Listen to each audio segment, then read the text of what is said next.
some specs on might help. Vital.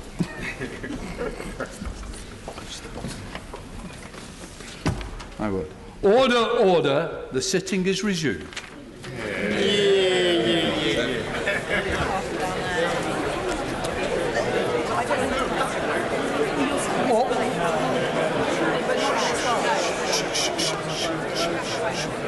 Order. Colleagues, I want to begin this session by marking the terrorist attack in London on the 29th of November, during which Jessica Jones and Jack Marriott lost their lives.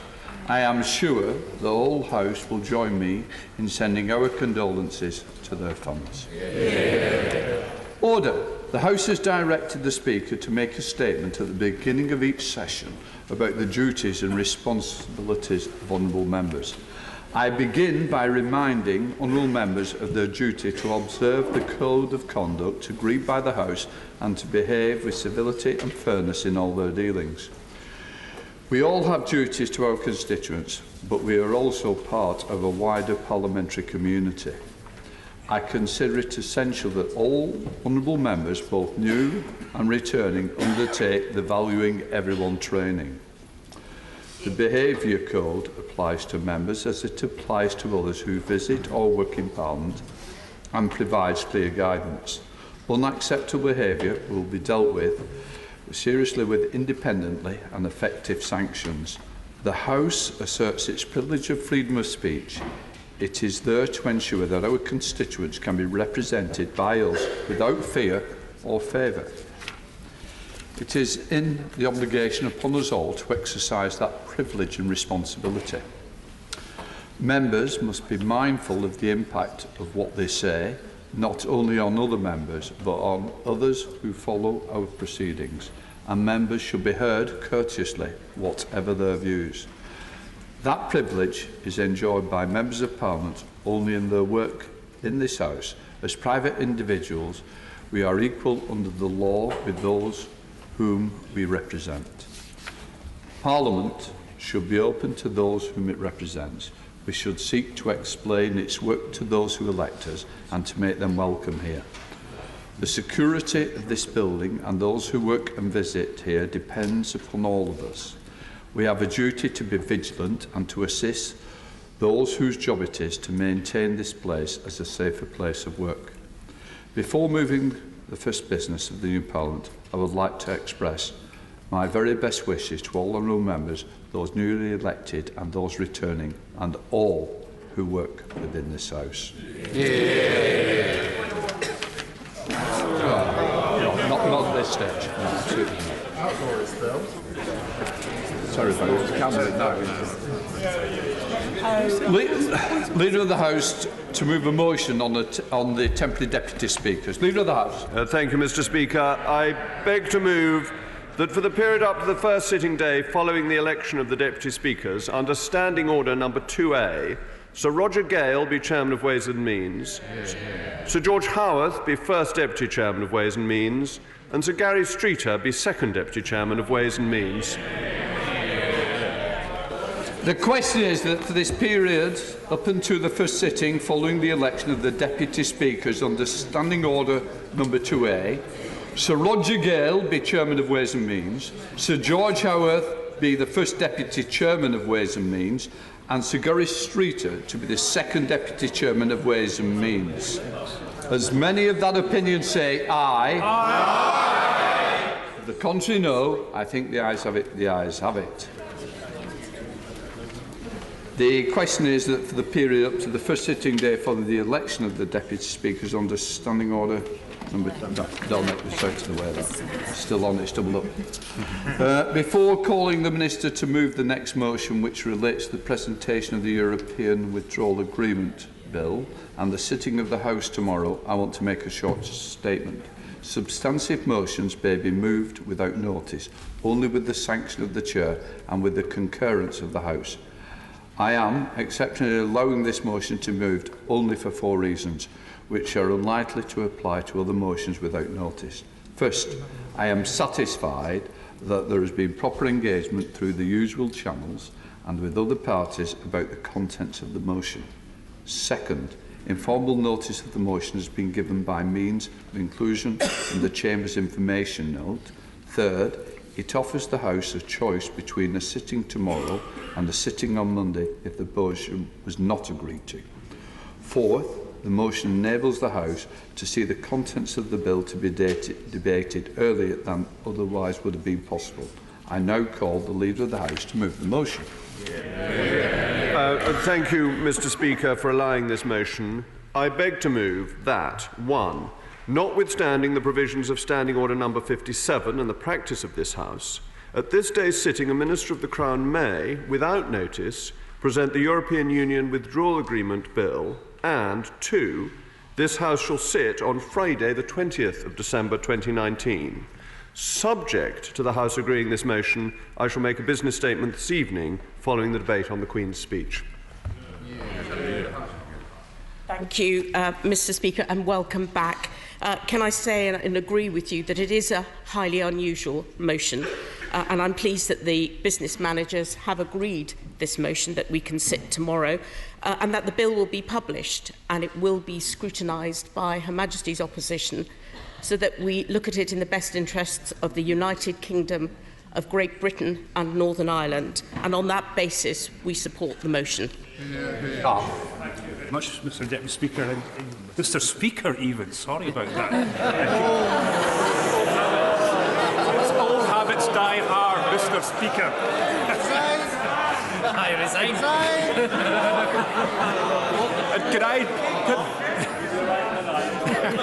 Can I also say this is a very unusual state of affairs, and you have been generous to the government in order for this debate to go ahead tomorrow. This is what it's all been about for the last 3 weeks, ensuring that they get their disastrous, dismal Brexit tomorrow. Scotland opposed it in 2016, it opposed it last week, and we will vote against it tomorrow.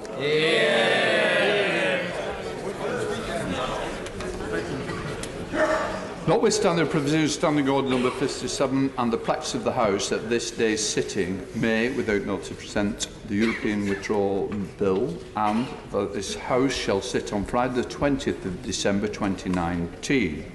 As many of that opinion say aye. Aye. The contrary, no. I think the ayes have it. The ayes have it.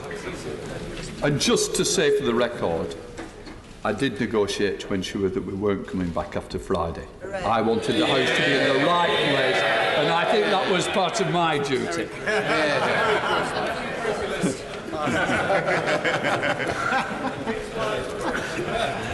We now come to presentations of Bill.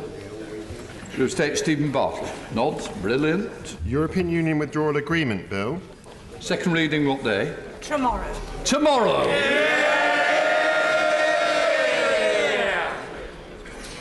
I have to acquaint the House that the House has this day attended Her Majesty in the House of Peers, and that Her Majesty was pleased to make the most gracious speech from the throne to both Houses of Parliament, of which I have obtained a copy for greater accuracy. I shall direct that the terms of the speech be printed in the votes and proceedings. Copies are available in the vote office. I have the gracious pleasure that I shall, first of all, ask Tracy Crouch to move, then Eddie Hughes to second the address. Tracy Crouch. I beg to move that a humble address be presented to Her Majesty as follows. Most gracious Sovereign, we, Your Majesty's most dutiful and loyal subjects, the Commons of the United Kingdom of Great Britain and Northern Ireland in Parliament assembled, beg leave to offer our humble thanks to Your Majesty for the gracious speech which Your Majesty has addressed to both Houses of Parliament. Mr. Speaker, despite the fact that this is quite possibly the most terrifying thing I have ever done, it is of course a great honour as the re-elected and proud member for Chatham and Aylesford to move. This speech is usually a gift reserved by the whips for those thought to have had their best times. The Chief, a man well known for his elegance, charm and wit, has clearly clocked its panto season. So for asking me to do this is the equivalent of shouting, "Your career is behind you."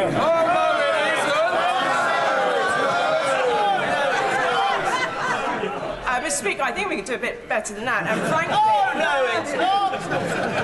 frankly, Mr. Speaker, I feel a bit more reassured if indeed the Prime Minister could perhaps join in.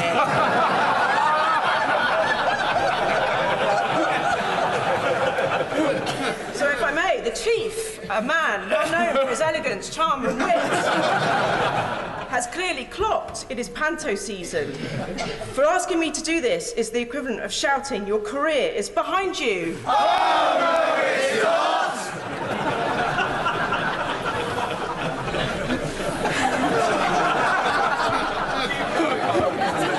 I say this. You shall go to the ball. Instead of Cinderella or Puss in Boots, let's us raise the literary tone and note that today is the anniversary of A Christmas Carol being published in 1843. Now, Charles Dickens was a son of Chatham, and so this old has-been speech clearly makes me feel like the ghost of Christmas past. The member for Warsaw North will presently play the ghost of Christmas future. And the Prime Minister is oven ready for the role of Christmas present. Now,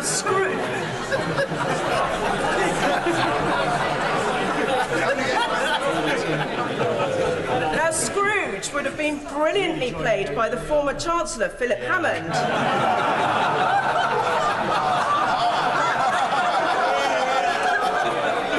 But was sadly pipped to the part by the last Speaker of this House, who auditioned powerfully for the role for many a bleak year. Old Marley sits on the front bench opposite, chained and regretful. And that's just about Arsenal's recent performance. Smile, Jeremy, it won't kill you. But who, Mr. Speaker, who is our tiny Tim? So valiant and small, the object of universal pity. It could be none other than the Right Honourable Member for Westmoreland and Lonsdale, for whom we welcome back to the House and wonder if he'll have another go at his party's leadership. He's not here. Now, I had thought, Mr. Speaker, of continuing the Love Actually election theme by delivering a speech on bits of card with the parliamentary choir singing carols in the background. But one, we are not allowed to bring props into the chamber. Two, I think Hugh Grant has suffered enough.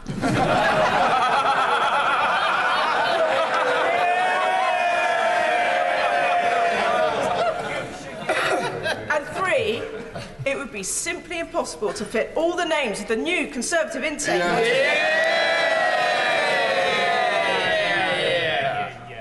Now, I note that the last Kent MP to have proposed the Loyal Address was Bob Dunn, the long-serving member for Dartford, who started his speech by mentioning that he had been returned as a member in 4 successive general elections, and at each election the Conservative vote had been significantly higher than the time before. Well, thanks to this Prime Minister, I now know how he feels. This legislative programme outlines plans for a bill authorising the construction and operation of High Speed 2, but it was that Queen's speech of November 1994 that the legislation for High Speed 1 was tabled. Along with his constituency of Dartford, High Speed 1 travels through mine and many others in Kent. He spoke of its potential virtues, predicting the economic benefits associated with it, and he was right. Thanks to that bill 25 years ago, there are parts of Kent that have seen major regeneration thanks to a much reduced travel time into London, and there is still even more potential to unlock.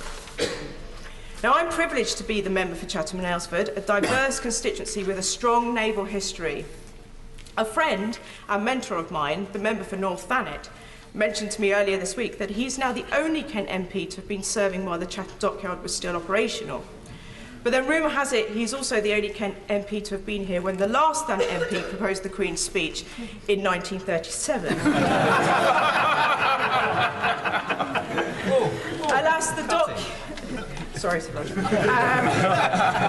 Alas, the Dockyard, while not being the boundary of my constituency, has always been of critical significance to the town. It ceased operations in 1984. However, its regeneration has been remarkable, paying tribute to its heritage through housing, employment and tourism. Now, another female member of the 2010 intake to have proposed a Queen's speech is, of course, my right honourable friend, the member for Portsmouth North. Like Chatham, her constituency is built very firmly on the foundations of the Royal Navy. And, of course, she famously littered her speech with bits of the male anatomy as a dare from her colleagues in the reserves. Now, I thought I would seek her advice, given I know that I would feel sick to the core and shaken with fear, whereas she herself has shown great calmness and tranquility during tough times at the highest level. She looked at me, she took my hand, and she said, "Tracy, you'll be fine, just don't cock it up."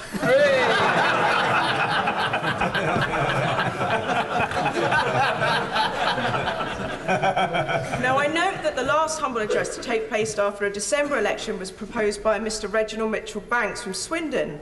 Hansard notes that he delivered his speech in court dress, a tradition I am grateful no longer exists. Shame. Although if Hansard wishes to note that I'm wearing high street chic, they are of course welcome.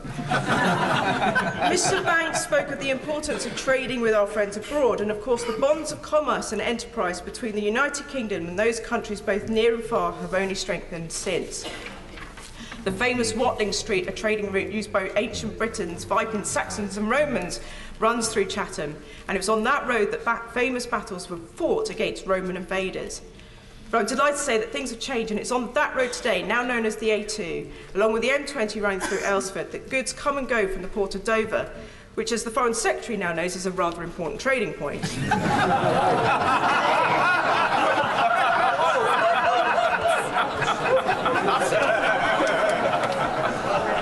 It is in that spirit, Mr. Speaker, of being open to the world that 96 years on from that election and its subsequent humble address, we have proposed legislation that, by delivering on Brexit, creates new and exciting trading opportunities, and it starts in this House tomorrow with the Withdrawal Agreement. This bill will unlock and unleash Britain's potential with the rest of the world, alongside other pieces of Brexit legislation announced this morning. We stand ready to build a new relationship with our friends in the EU and elsewhere based on free trade and cooperation. And then, thanks to the legislative programme put forward today, we can raise our own standards in areas like agriculture and, of course, my own personal passions of animal welfare and the environment. The reintroduction of the Environment Bill will protect and restore our natural environment for generations to come, set ambitious, world-leading but achievable programmes to tackle pollution and enable us to make the most of our much-loved landscapes. For those of us with densely populated, polluted constituencies, with its last pockets of green space under threat from inappropriate and strategically ill-thought-through planning proposals, demonstrating that these fields not only provide a haven for wildlife, but a breathing space in urban areas that enhance health and well-being of our residents, is our last remaining hope. But as well as other extremely important pieces of legislation, I know from my campaigning throughout the election, my constituents will warmly welcome plans to enshrine in law increased funding into the NHS, greater access to GP appointments, fairer funding in education, more police officers and tougher sentencing for serious criminals. They will also be delighted to hear a further commitment to supporting those with poor mental health. Members of this House, including myself, have spoken powerfully and personally about their own brushes with various mental health conditions. It is right that we help remove the stigma around mental health by talking about it, but it is action, not words, that matter. And so it's paramount that we ensure that our constituents, whose voice may not be as loud as our own, receive the treatment that they need by guaranteeing that we treat mental health with the same urgency as physical health. I was proud that our manifesto included commitments to improve the overall well-being of the nation. And while there may not be in the legislative programme outlined today, measures such as investing in grassroots sport, enhancing physical education in schools, and reform of the out-of-date gambling legislation, the Prime Minister should know that there is wide cross-party support for such improvements to begin their laborious whiteboard process, and I hope they will do so soon. Mr. Speaker, I made my maiden speech during a debate on poverty. Part of my constituency suffers enormously from deprivation, and I work alongside many organisations to support those who find themselves unable to cope. Charles Dickens chronicled vividly the poverty of Victoria Britain, inequalities which were alleviated in the ensuing 180 years by moderate, enlightened governments of all colours. Mercy and altruism must remain our mission in today's One Nation Conservative Party. I've worked with many MPs from other parties in this House on various issues. And of course, I welcome and congratulate my new colleagues on these benches, but there are friends opposite who I will miss enormously. And although we've not covered ourselves in glory for these past few years, new MPs will soon discover that this place is at its best when we work together and relationships and friendships will be formed over issues that need cross-party consensus if they are to progress. Chatham's hero, Dickens, may have been a great social reformer, but he also observed that there is nothing in this world so irresistible as laughter and good humour. Perhaps it would be no bad guide for us as we repair this House of Commons in the coming months. Let laughter and good humour replace recent rancour. Let friendships thrive through adversity. And let us respect our differences, but not let them divide us. And of course, let Tottenham finish above Arsenal in the league. That's a given. So as I finish my humble offering to Her Majesty, may I take this opportunity to wish colleagues and all the hard-working House staff a very Merry Christmas, a Happy Hanukkah and a peaceful holiday season, and in the words of Tiny Tim at the end of A Christmas Carol, God bless us, everyone. I call the member for Walsall North. Any use? Mr. Speaker, I hope you will forgive me if I look slightly bewildered being called to address a full House of Commons chamber. I've simply never had this experience previously. In fact, over the previous 2.5 years, I've got used to being called at the end of a debate to address a House of Commons chamber that's almost completely empty, and then being given 2 minutes to make a 10-minute speech. So, Mr. Speaker, if you like what you hear over the next few minutes, I would like to think you will call me early in debates, unlike your much-loved predecessor. But for the moment, Mr. Speaker, I'm just going to relish this amazing opportunity to talk to all of these people. And it is an incredible privilege to be seconding the gracious speech, but it's also an incredible privilege to follow on from my dear and good friend, the Honourable Member for Chatham and Aylesford. Now, if I remember correctly, she won her seat in 2010 from a Labour member. Now, if my maths is right, we've got 50 new Conservative MPs in this chamber that have won their seats from Labour members as well, and from right across the country, from Innismon to Ipswich, oh, you had to ruin the flow, didn't you? Come on, guys. You're meant to be nice.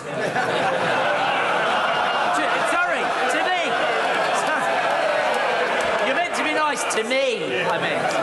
Anyway, back to it. From Innismon to Ipswich, from Kensington to Blythe Valley. And I think anybody who's got a political bone in their body should just take a minute to remember how they felt when that Blythe Valley result came in. Now, Mr. Speaker, I won my own seat in 2017. But it was from a Labour member, but it was 1976 when the Conservatives last won that seat, and they only managed to win it at that time because John Stonehouse, the Labour MP, faked his own death. While on a business trip to Miami, he left a pile of clothes on the beach, pretending that he'd gone for a swim, never to be seen again, supposedly. Well, I tell you what, he was a damn fine swimmer. Because 5 weeks later, he turned up 10,000 miles away in Melbourne, Australia. Now, he was arrested and he tried to apply to a couple of countries for asylum, but that didn't happen, so he was deported back to the United Kingdom, and incredibly, while out on bail, he continued to serve as a Labour MP.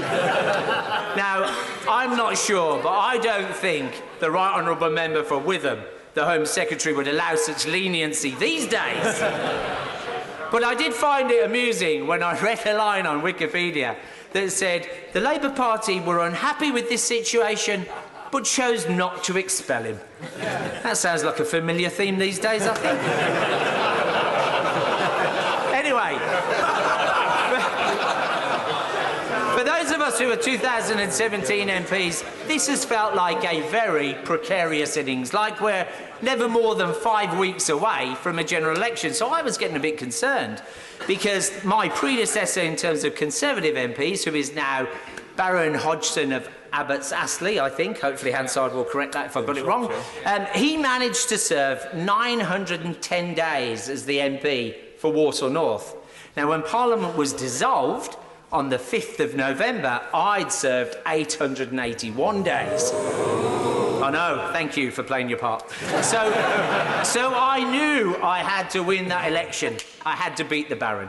But anyway, the good omen for me and for this incredible Conservative victory should have been apparent to me on the 27th of April this year, because with just a few days to go before the local elections, I was visited by a man who was, at that time, the humble backbencher, the Right Honourable Member for Uxbridge and South Ruislip.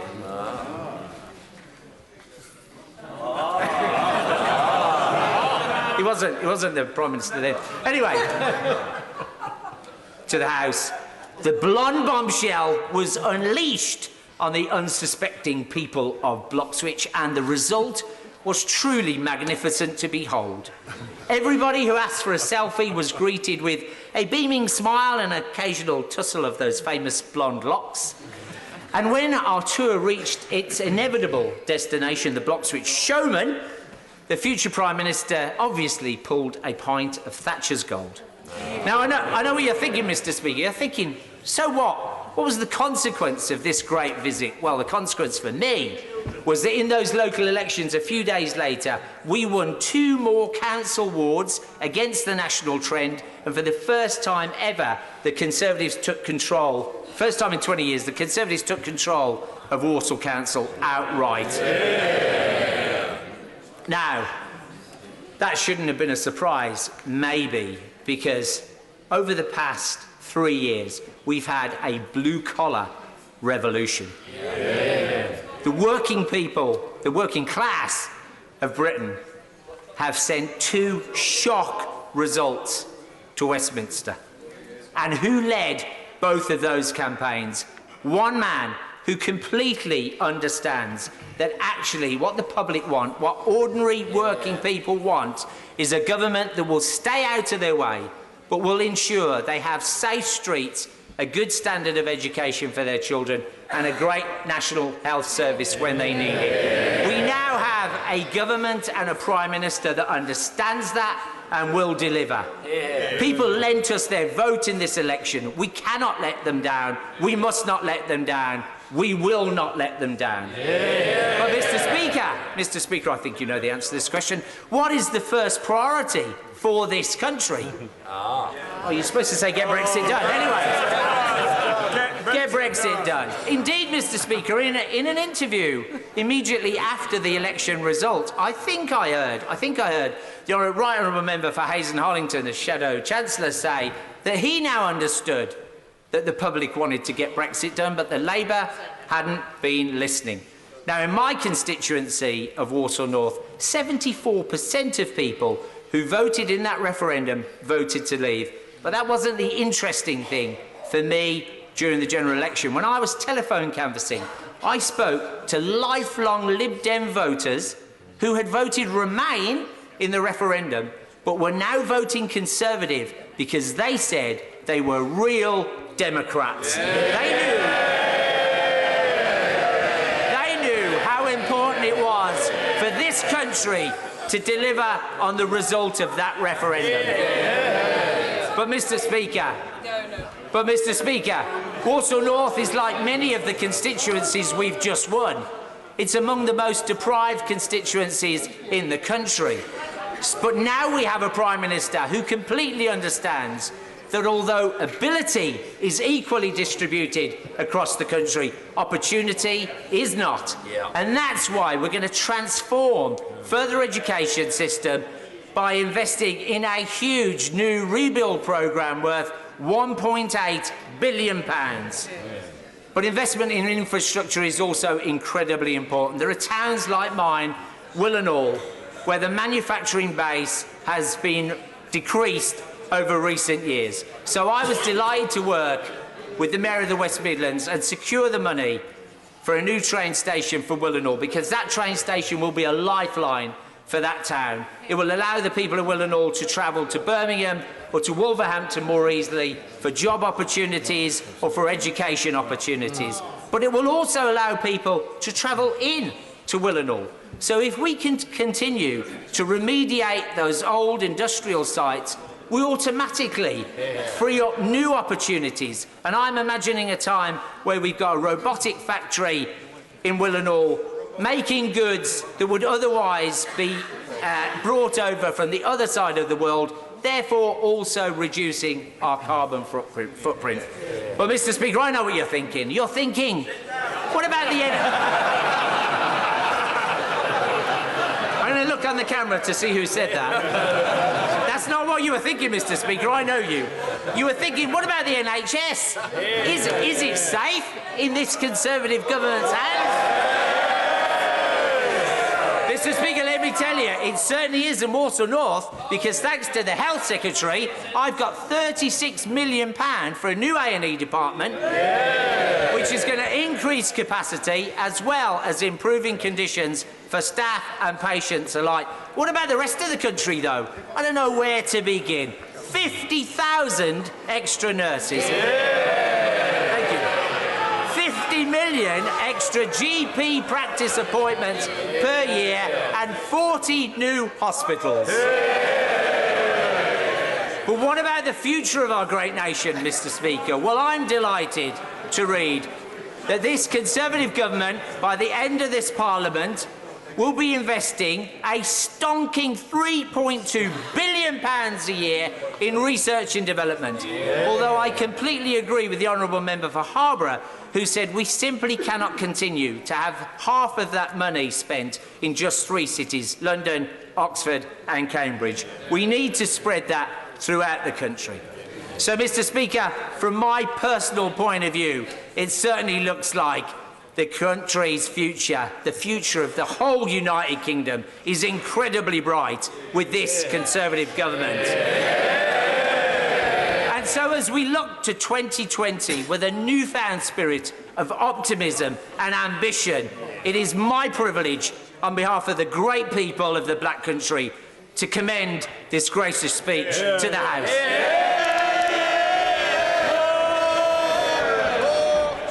The question is that the humble address be presented to Her Majesty as follows.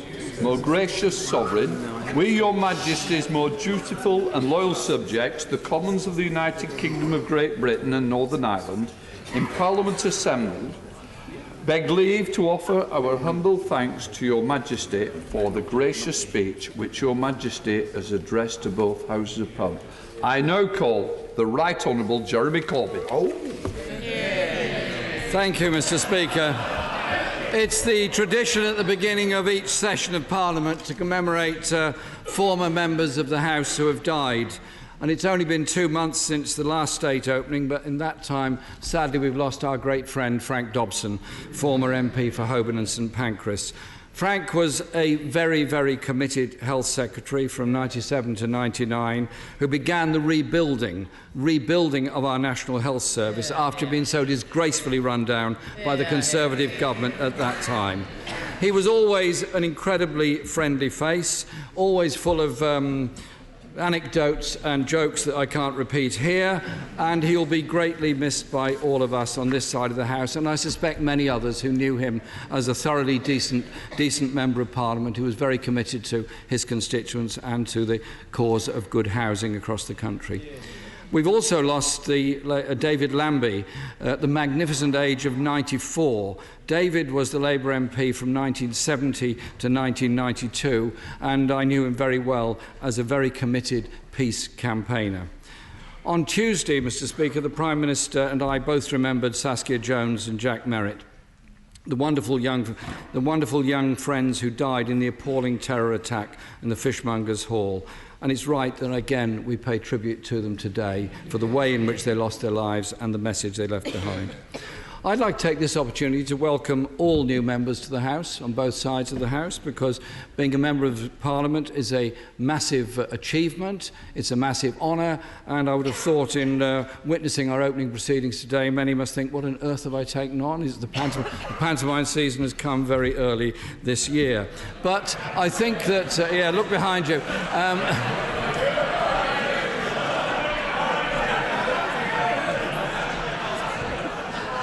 If I may continue, Mr. Speaker, and I would also like to pay tribute to those members who lost their seats in the general election, because to serve in Parliament and fight an election and then not be returned is an amazingly traumatic experience when they put such huge amount of work in to the campaign and the work that they've done. And the trauma they must all feel is something that I think everyone in this House should just think on for a moment, on the human side of what it is like to go through that experience. So I pay tribute to them and thank them all.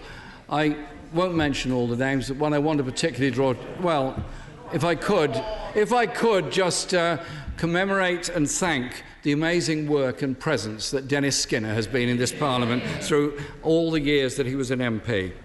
And, Mr. Speaker, I would like to congratulate the proposer of the Loyal Address. The member for Chatham and Aylesford showed passion and integrity. And that's what she became known for since her very principled resignation from the government over its failure to restrict fixed odds betting terminals. And I thank her for that. But I'm afraid that, Mr. Speaker, is where we part ways. For is anything that can drive a wedge between two people, even more than a Brexit vote in this place, it's the North London rivalry between Spurs and Arsenal.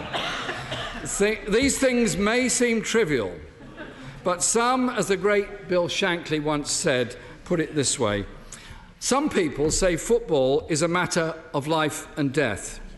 I'm very disappointed in that attitude. It is much more important than that. And to put it another way, it'll help the honourable member, Arsenal won 13 league titles, Tottenham too. But we take our victories where we can find them. But I do want also to compliment her, particularly on the last part of her speech dealing with the natural world and the environment. I think it was incredibly important and very well put. And can I also congratulate today's seconder of the Loyal Address, the member for Walsall North, for his speech and the spirit with which he gave that speech. I got a sense of the spirit of Walsall when I was in Walsall College recently. Wonderful place and wonderful students. Members opposite are renowned for their membership of various clubs. The Bullingdon Club, the Reform Club, and so on. There's many of those clubs. But I was absolutely overjoyed in researching the member to find that he is a member of one of the greatest and most prestigious clubs of them all. The honourable gentleman is a trustee of the Walsall Wood Allotment Charity,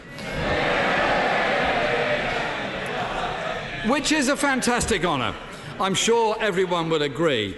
And he will understand more than most the ecstatic pleasure that we allotment holders, also the proposer, get from our allotments and the produce we get from them. So I hope this will provide an opportunity for a genuine bipartisan working relationship over the onions and the carrots. Mr. Speaker, it's just 2 months ago that the Prime Minister made the Queen come here in the rain as part of a pre-election stunt. Since then, he has made many promises to many different parts of the country. He has promised to address problems that are a result of his own party's actions in government and their political choice to impose austerity cuts on this country. There can no longer be any doubt that austerity has caused unnecessary suffering to millions of people all across this country. The communities to whom the Prime Minister made his promise will now judge him on whether he keeps them. In this Queen's speech, the government has tried to mimic some of the priorities and, interestingly, much of the language of Labour policies, but without the substance. On austerity, on investment, on regional inequality, on the National Health Service, we can see how we forced the terrain to shift. They say, Mr. Speaker, imitation is the sincerest form of flattery, even if it's very pale imitation. But I fear that those who were swayed by the Prime Minister's promises will be sorely disappointed. As this Queen's speech shows, what the government is actually proposing is woefully inadequate for the scale of the problems that this country faces. Our NHS, the country's most precious institution, is on its knees due to this Tory government. The government now talks about enshrining the funding settlement in law. Enough of the gimmicks, just fund it properly. I don't remember the last Labour government having to pass a law to force itself to invest in the NHS. Yet it increased NHS funding by a rate of 6% per year. This government is proposing little more than half that, less in fact than the historical average. The gap between the government's rhetoric on the NHS and the reality is enormous. Last week, for the first time ever, every single major accident and emergency unit in England failed to hit its 4-hour waiting time target. Every major unit failed to meet the target. Every single one under this government. The number of people in England waiting for operations is the highest since records began, 4.4 million. And the number of unfilled staff vacancies has ballooned. The Prime Minister's promise of 50,000 extra nurses was quickly revealed as a sham. 19,000 of them already work for the NHS. And his promise of 40 new hospitals turned out to be a reconfiguration of just 6. Mr. Speaker, the public will remember this. They will not look kindly on promises that are not kept. This government says it will take action on hospital car parking fees, following our lead, but where we propose to abolish them, only apparently some people will be entitled to free parking under their plans. It was the disastrous Health and Social Care Act, brought in by the Conservatives and the Liberal Democrats when they were in coalition, which flung open the door to privatisation, which is the cause of so many problems in our NHS. Yet the Queen's speech says nothing whatsoever about the Health and Social Care Act and the privatisation that it's brought. Not so long ago, Mr. Speaker, the Prime Minister stood on the steps of Downing Street and announced he had a plan to solve the social care crisis. So where is it? It wasn't in his party's manifesto, and all we have today are empty words about bringing forward proposals. Perhaps we shouldn't be surprised. All we had in the last Queen's speech were empty words about bringing forward proposals. And in the Queen's speech before that, what do we get from the Conservatives? Empty words about bringing forward proposals. At least they've got continuity on this. Cuts to adult social care are expected to reach almost £8 billion by the end of 2019-20. But the government is only putting £1 billion back in. It's like taking £8 from someone and expecting them to be grateful when you give them back £1. So when it comes to young people, Mr. Speaker, the government seems to have just given up altogether.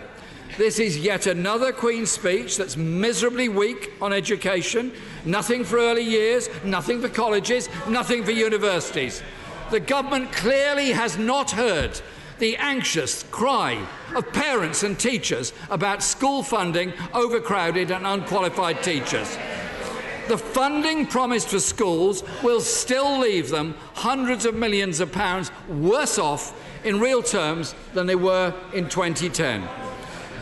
Mr. Speaker, when it comes to Brexit, the election result demonstrated a strong determination from many people across our country to end the mess and paralysis of the last 3 years.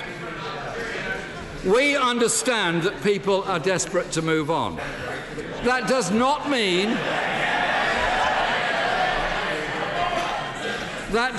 mean we will just accept the Prime Minister's reckless approach on how it's done. He has now deliberately resurrected the threat of no deal at the end of next year, which would decimate industry and destroy people's jobs. That threat is now written into the Withdrawal Agreement Bill. The Prime Minister has shown time and time again his priority is a toxic deal with Donald Trump that will sell out our NHS, risk the safety of our food, are environmental protections and workplace rights. We do not want our NHS given over to US corporations. And we don't want expensive medicines with extended patents. And we don't want food like chlorinated chicken on our dinner tables either. We know that the Prime Minister's deal won't put Brexit to bed. It will just be the beginning of years of more drawn-out negotiations. Mr. Speaker, it's been reported that the government wants to scrap the Department for International Development, a proud achievement of Labour in government. Will the Prime Minister confirm that this government will not close DFID? And will he ensure that 0.7% of the UK spending continues to be used to help end global poverty and destitution? I note the commitment to develop a sanctions regime to directly address human rights abuses. That sounds like good news for Saudi Arabia. Should the Saudi regime be worried, or will the government continue to ignore their human rights abuses and their war crimes in the Yemen that have resulted in famine and humanitarian disaster? According to the UNHCR, the Refugee Commission, there are almost 71 million forcibly displaced people around the world. Where is the government's commitment to do anything for those desperate people fleeing war, violence and famine? Around the world, Mr. Speaker, Britain should stand up for human rights and democratic rights, including the right of workers facing exploitation and abuse. So it's very worrying that here at home, the Conservative government is planning an assault on workers' rights to withdraw their labour, beginning with the transport workers. No worker, Mr. Speaker, goes on strike lightly, but we will oppose any attempt to curtail that right. We've already seen some of the most draconian anti-worker laws, and now the government seeks to take us even further back in time, again in breach of the conventions of the International Labour Organization. In a country where pay is too low, work too insecure and bad employers too common, attacking the rights of the working people to stand up for themselves is a completely wrong-headed approach. And on the subject of transport, with planned transport investment in the north, less than half that in London, what assurances can the Prime Minister give that the commitments on investment in the Queen's speech are not just another failed gimmick like the Northern Powerhouse was? We should take it, Mr. Speaker, as a form of flattery that on investment, the words of the Queen's speech echo what Labour has long argued, that investment is desperately needed in every part of our country. But the scale of investment planned by the government falls woefully short of what is required. Speaking of falling woefully short, this Queen's speech contains nothing of substance to deal with the colossal challenge of climate and environmental emergency. Net zero carbon emissions by 2050, which is the government's target, is too late, and in any case, at the current rate of progress, we won't reach net zero until 2099. Any target date will be fanciful if action doesn't start now. What are the Prime Minister's plans on climate for this year and for each year after that? It's clear that COP25 this year was a failure. Next year, Britain has the honour of hosting COP26, and frankly, I think it would be embarrassing for all of us to host such a vital conference if we are not doing enough to reduce our own carbon emissions and show we've made some real progress towards bringing forward the target date. The government needs to get serious and put young people's futures before those of the big polluters, many of whom fund the party opposite.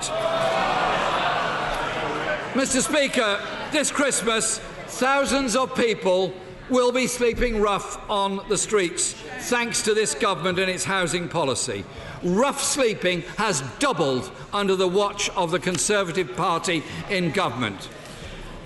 Everyone who sees people huddled in doorways in the cold in the 5th richest country on earth knows it is morally wrong.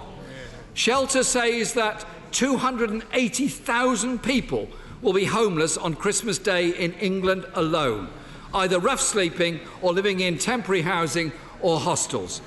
So can the Prime Minister explain why there is no mention of homelessness in the Queen's speech and why there is so little to address the housing crisis?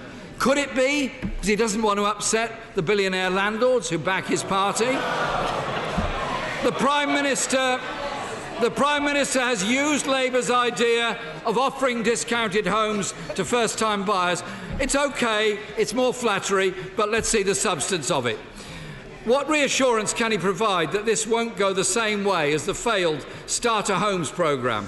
Remember when we were promised 200,000 starter homes in 2015, but as yet we've seen absolutely zero. The fire at Grenfell Tower exposed a housing system that is fundamentally broken. Yet 2 years later, 319 of the 446 buildings covered in aluminium composite cladding have not had it removed. Imagine living in one of those buildings and feeling at risk. Probably not something many members of this House go through, but an experience that thousands of people go through every day, living with the fear of a burning inferno in which is their home. So will the Prime Minister now set a hard deadline for all landlords to replace dangerous cladding? And will he fund the installation of sprinklers in high-rise social housing blocks and reverse budget cuts to the fire service? Mr. Speaker, we will look at the findings of the Government's Royal Commission on the criminal justice process. But I simply say this: any changes in sentencing must be done in consultation with anti-terror experts and not as a knee-jerk reaction to make political capital. Mr. Speaker, this Queen's speech is notable for what's not in it. It does nothing for students who are being lumbered with huge debts, does nothing for older people unable to pay their heating bills this winter, does nothing to address the levels of poverty in our country. And this year, the United Nations, yes, the United Nations itself, had to take our government to task over the shocking fact that 14 million people are living in poverty in this, the 5th richest country in the world. Shouldn't that be a source of shame to this government? Shouldn't their Queen's speech contain something to address this? Why is there not even a mention of universal credit, the cruel policy that has ruined so many lives? Why is there no commitment to immediately raise the minimum wage to £10 an hour so that people can no longer have to work their fingers to the bone and still remain in poverty? These things aren't in the Queen's speech because this government, that Conservative Party, does not stand for the people at the receiving end of their policies. Despite all their promises, that is exactly what this Queen's speech shows. Mr. Speaker, the central aim of my party, the Labour Party, is to stand up for working people, for every part of this country, for the many, not the few, to deliver social justice, prosperity and a society that works for all.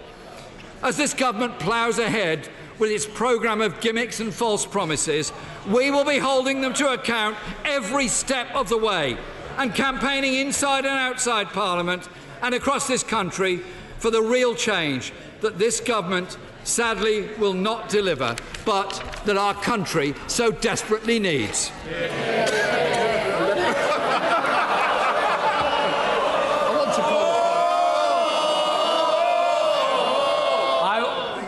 I now call the Prime Minister. Thank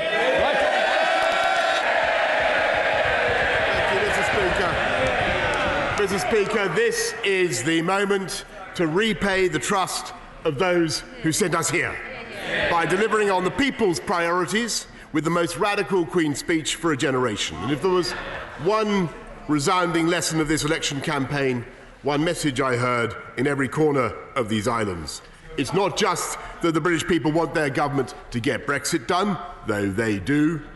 They want to move politics on and move the country on. Building hospitals, renewing our schools, modernising our infrastructure, making our streets safer, our environment cleaner, our union stronger.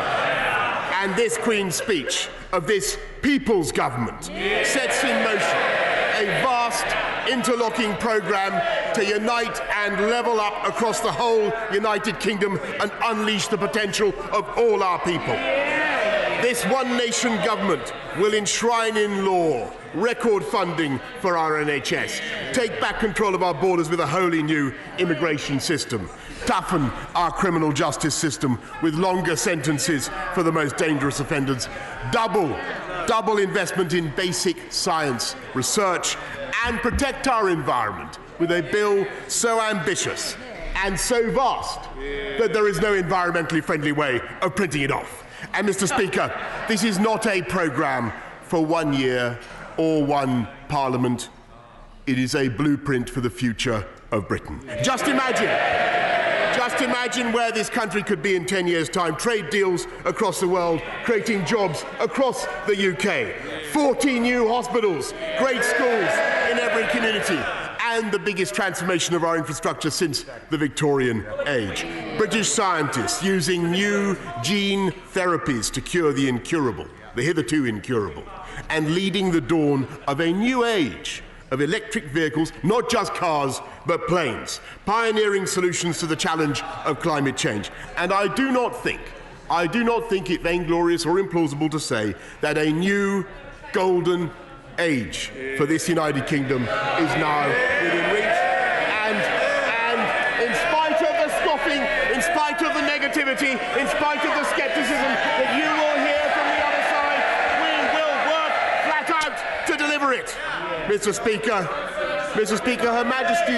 Her Majesty's gracious speech was expertly proposed by a beacon of our one nation conservatism, my honourable friend, the member for Chatham and Aylesford, who is not only a football coach of great distinction, who has done much to champion the female game, which will be a key part of this country's bid for the 2030 World Cup.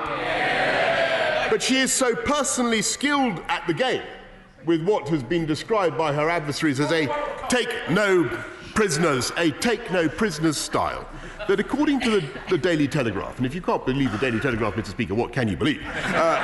She was once barred from playing against men to protect their egos, and has even used this dispatch box.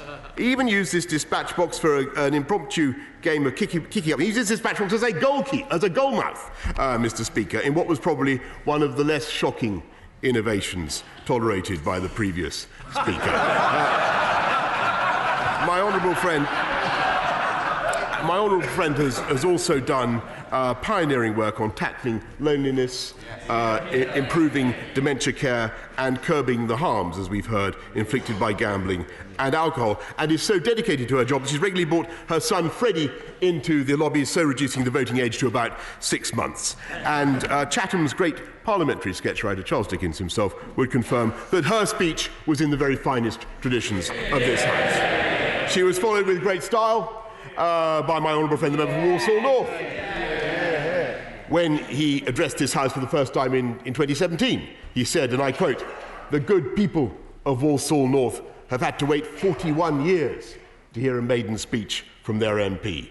You can imagine how disappointed they will be." Well, my honourable friend was being characteristically modest, but I cannot help noticing how the good people of Walsall North have taken drastic steps to avoid another maiden speech. They not only re-elected my honourable friend, but they've quintupled his majority just to be sure. Mr. Speaker, as the honourable member, right honourable member of this has pointed out, you wait years for a Queen's speech, and then along come two in short order, something my honourable friend will appreciate as one of the growing number of bus drivers' children on Conservative benches. He was elected as a. I know you want to ask about. I know the honourable gentleman wants to ask about buses, but I must make reference. He was elected as a blue-collar Conservative from a traditionally Labour seat, a path that many have just followed. And since then, as he pointed out quite rightly, he has secured funding for a new A&E department at his local hospital, a new railway station for Willenhall. I know he comes from a Labour family fact, I think his brother is a Labour councillor. And when he first declared himself a Conservative, he felt, he said, like the black sheep of the family. All I can say is I bet if they're watching today, they will feel nothing but pride in my honourable friend's brilliant speech. Mr. Speaker, let me also welcome to his place. Let me welcome to his place, right honourable gentleman, the leader of the opposition, a stickler, as we all know, for watching a Queen's speech at the right time.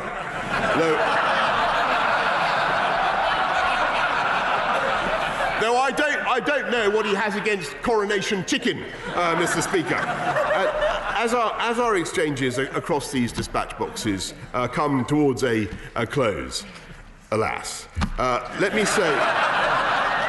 say that our personal relations have always been excellent, and as for all our disagreements, I have never doubted that the right honourable gentleman's beliefs are deeply held, and his sincerity is to be admired. Certain members of his shadow cabinet, on the other hand, are absolutely clear where the responsibility of the election result lies. The voters of the country have let their side down, let his side down. They have forfeited the confidence of the opposition, and the time has come for Labour to take the only possible step: dissolve the electorate and replace it with a new one. At least I think that's what the lady for Islington and Finsbury said. For my own part, Mr. Speaker, I feel a colossal sense of obligation to the electorate that I and we are humbled to serve, and to those people who lent us their votes, however hesitantly.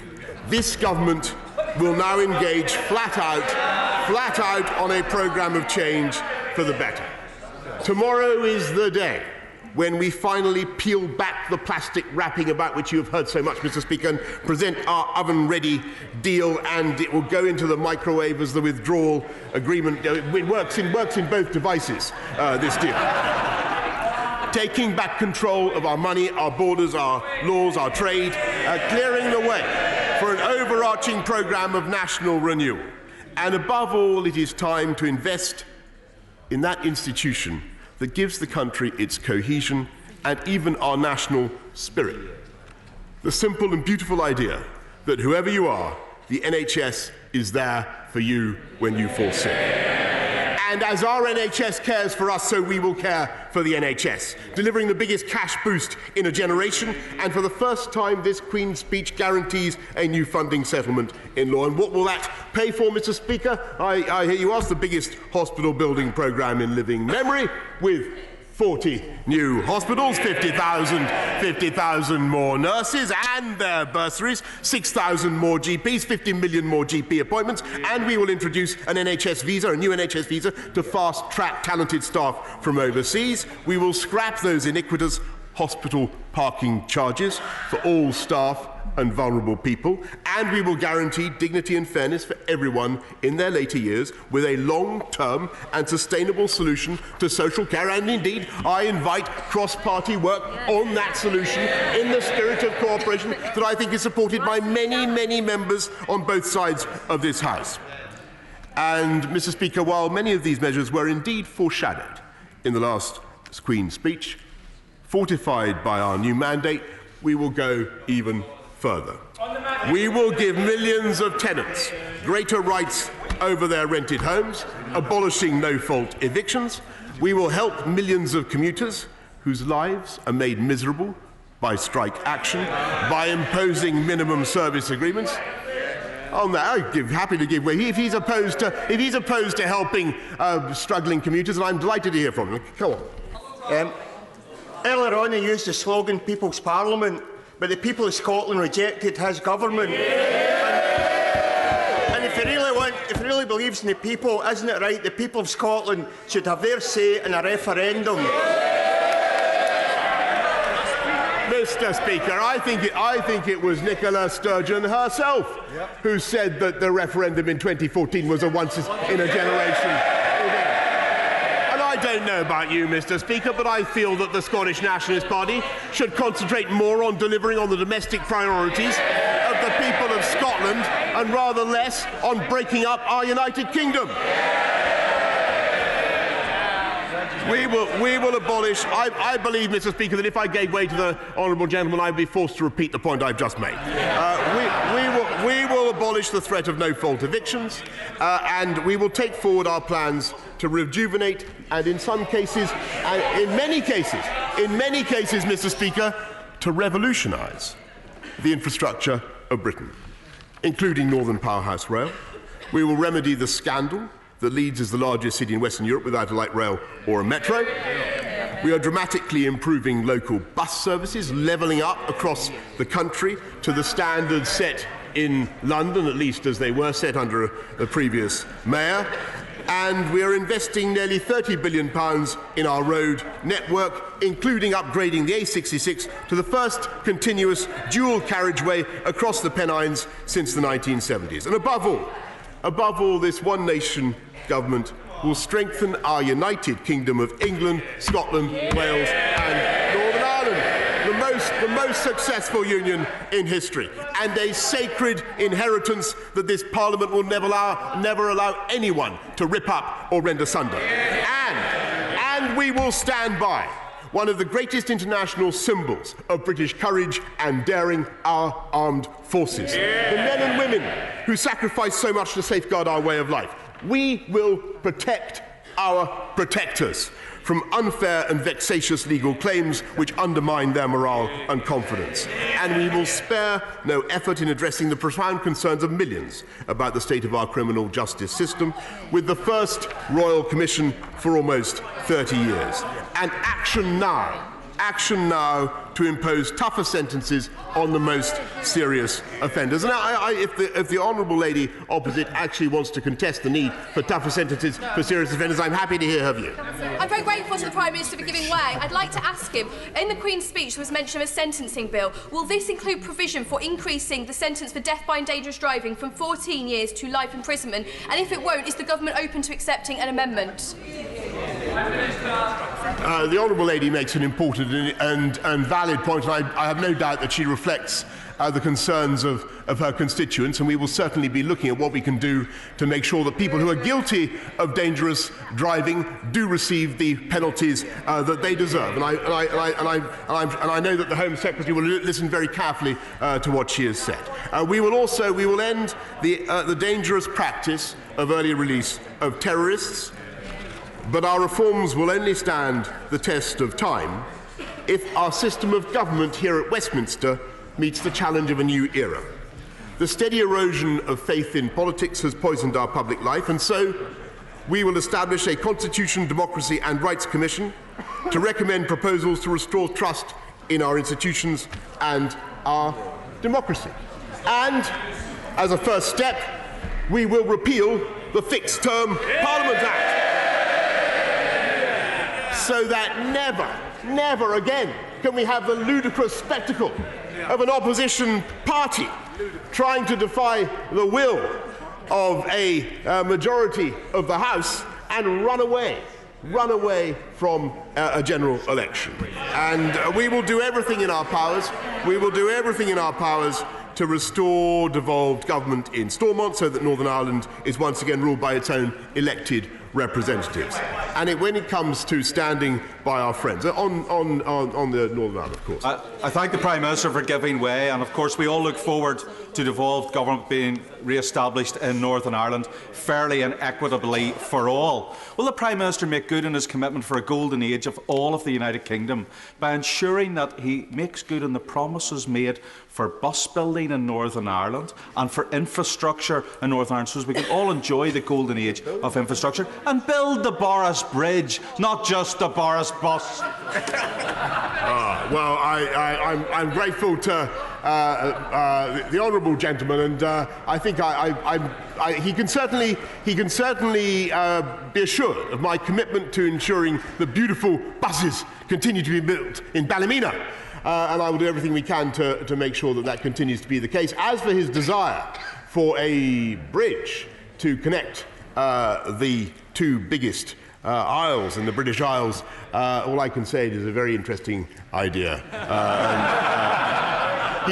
I advise him to watch this space and indeed watch this space and indeed watch that space between those islands, because what he has said has not fallen on deaf ears, Mr. Speaker. And when it comes to standing by our friends, whether in Northern Ireland or elsewhere, one innovation that this Queen's speech introduces, Mr. Speaker, is that we will stop public bodies from taking it upon themselves to boycott goods from other countries to develop their own pseudo-foreign policy against countries which, with nauseating frequency, turns out to be Israel. Mr. Speaker,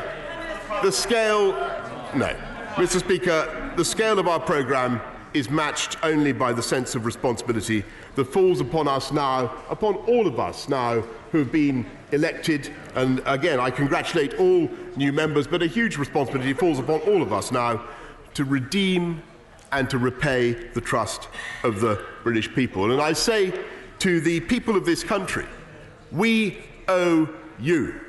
We know it, and we will deliver. And we have now the energy, we have the ideas, we have the mandate, we have the people, and we will spare no effort to fulfil that mandate. And as we engage full tilt now in this mission of change, I am filled with invincible confidence in the ability of this nation, our United Kingdom of Great Britain and Northern Ireland, to renew itself in this generation as we have done so many times in the past. And after the dither, after the delay, after the deadlock, after the paralysis and the platitudes, the time has come for change and the time has come for action. And it is action that the British people will get from this gracious speech, this most gracious speech, and I commend it to the House.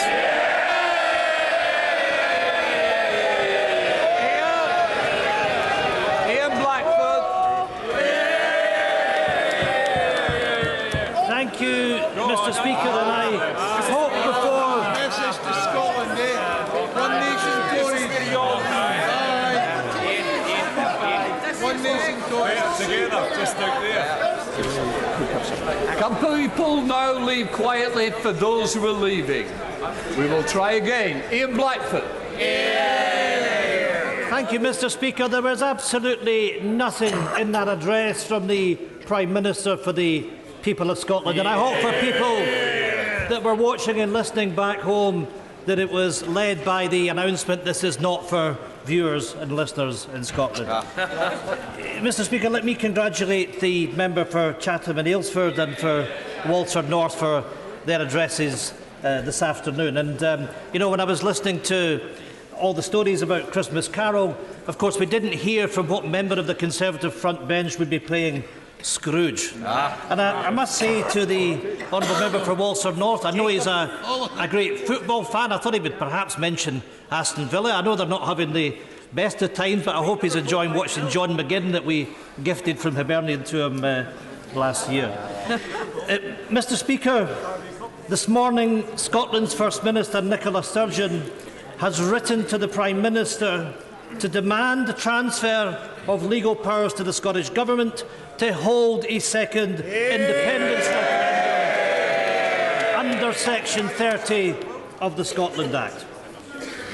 Mr. Speaker, as the First Minister outlined, there has been a material change of circumstances since the independence referendum of 2014, based on the prospect of Scotland leaving the European Union against its will. And it is for the Prime Minister to explain to the people of Scotland why he is denying Scotland the right to choose our own future. Why did democracy stop in the Prime Minister's world with the independence referendum in 2014? And can I say to the Prime Minister, it is not a good look to see him playing with his phone rather than listening to the legitimate demands of the Scottish National Party. Of course, you know, the Prime Minister says something more interesting. Well, Prime Minister, this is about democracy. This is about the Scottish National Party that stood in the election on a manifesto about Scotland's right to choose. And it was about the Conservatives that said no to Indy Rev 2. And Mr. Speaker, what happened? Well, the Conservatives lost more than half their members of Parliament. Prime Minister, you got your answer from the people of Scotland. The SNP got 45% of the vote, a 20% difference to the government. 80%. We got 80% of the members of Parliament that sit on these benches. Someday, the Prime Minister is going to have to respect democracy. The Prime Minister can't and will not continue to say no.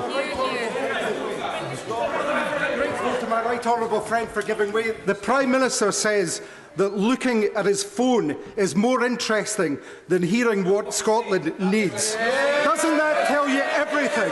Doesn't that tell you everything about this Prime Minister and his view of Scotland? Indeed it does. Mr. Speaker, well, you know, there isn't really much that can be added to that, because the image of the Prime Minister playing with his phone, not listening to the Scottish National Party, says it all. Mr. Speaker, the people of Scotland did not vote for this Prime Minister. Scotland did not vote for this Conservative government, and we certainly did not vote for this con of a Tory plan set out today. Mr. Speaker, in December 1967, my old friend Winnie Ewing proclaimed that the march of time can bring anomalies between elections, so that sometimes a government may have a majority in this House but be in a minority in the country. Mr. Speaker, in Scotland that is certainly the case. Here in this place we face a Tory government that we have rejected, implementing a manifesto that Scotland rejected. Mr. Speaker, for too many years Scotland has been held back by successive Tory governments that we didn't vote for. Mr. Speaker, SNP MPs have today set out an alternative Queen's speech to deliver for the people of Scotland with a renewed and strengthened mandate.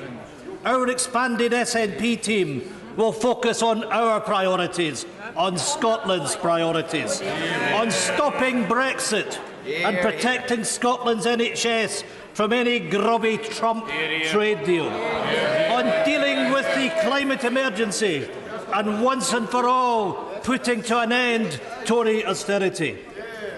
The government's Queen's speech instead sets out another Tory government that the people of Scotland rejected. Despite the fact that Scotland voted to remain a member of the EU, we now face being dragged out against our will. We often hear about losers' consent, but the fact of the matter here is that Scotland voted to stay in the European Union to maintain our rights as EU citizens.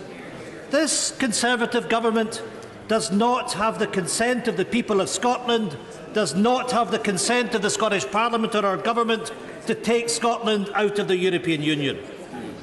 Mr. Speaker, we ask that the solemn right claimed by the people of Scotland to determine the form of government best suited to our needs must be exercised. This claim of right was accepted as a principle in this House on a motion moved by myself in July 2018.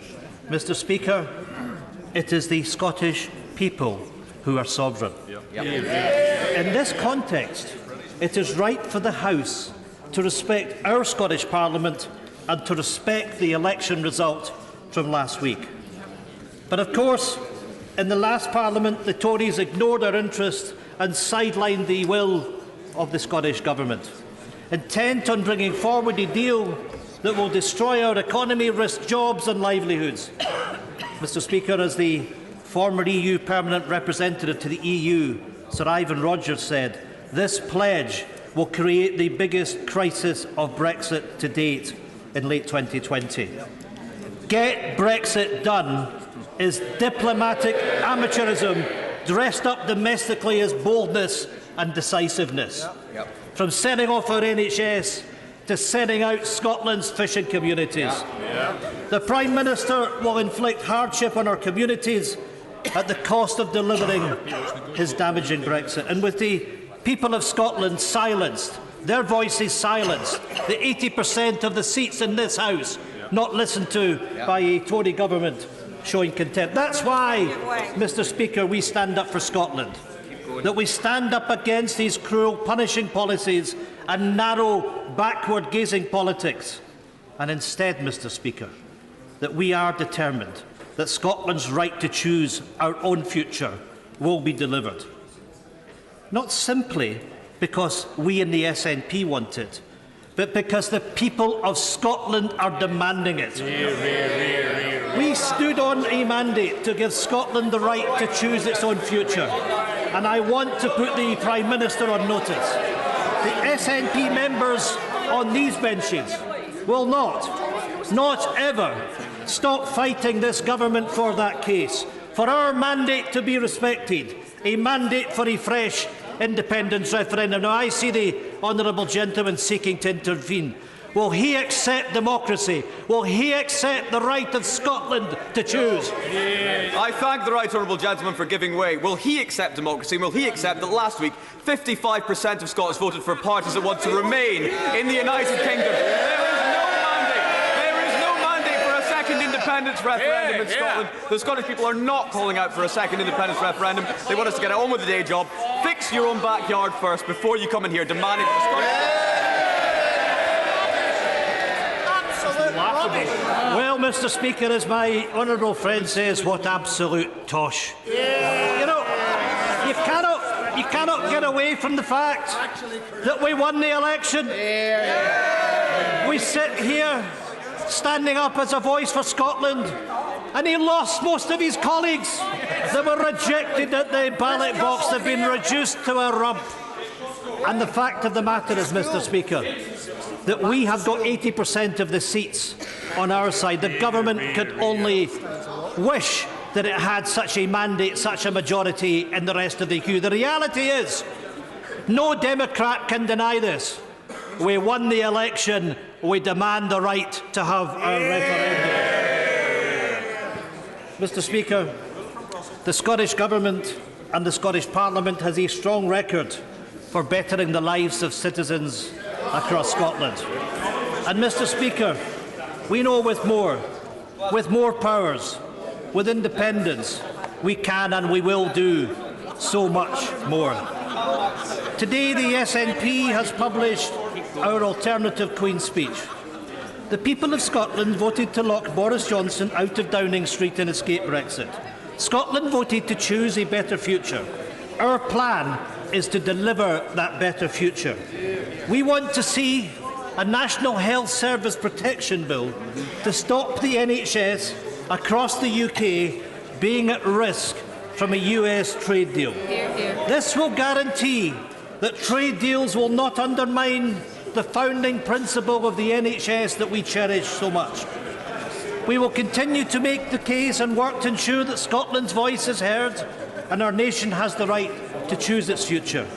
We will deliver in Scotland a bill to increase parental leave with an additional 12 weeks to be ring-fenced for the father in order to encourage take-up as well as to increase statutory maternity and paternity pay. The SNP New Green Deal will build on the transition towards a greener, sustainable future.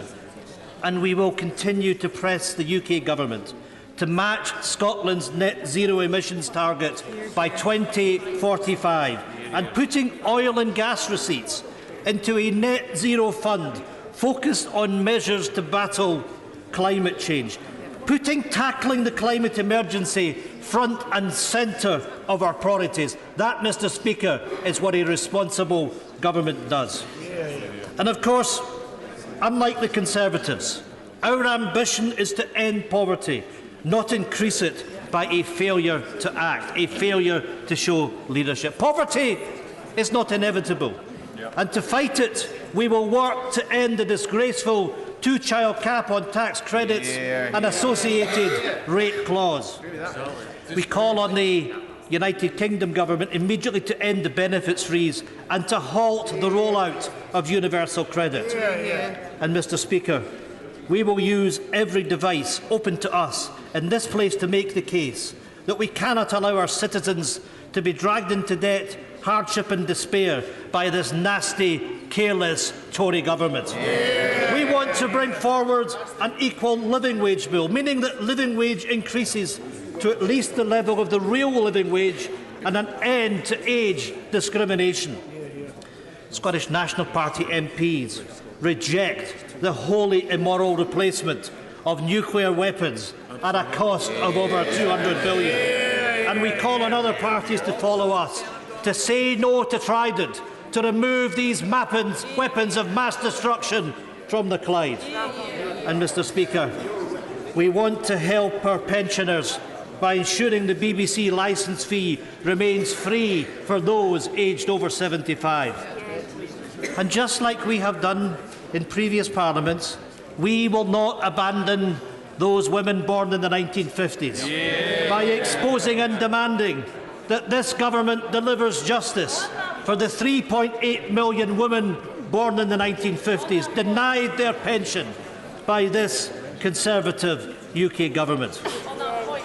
We will be pressing for an NHS funding boost from the UK government that matches the current Scottish level, and for constitutional change and abolishing the House of Lords, extending the franchise to include 16 and 17-year-olds. Mr. Speaker, this expanded SNP group is determined, and we are ready for the challenge. This government thinks it can do what it wants to with Scotland and get away with it. It will not happen on our watch. The Tories are risking our economy and reducing opportunities for citizens. Mr. Speaker, the choice is clear.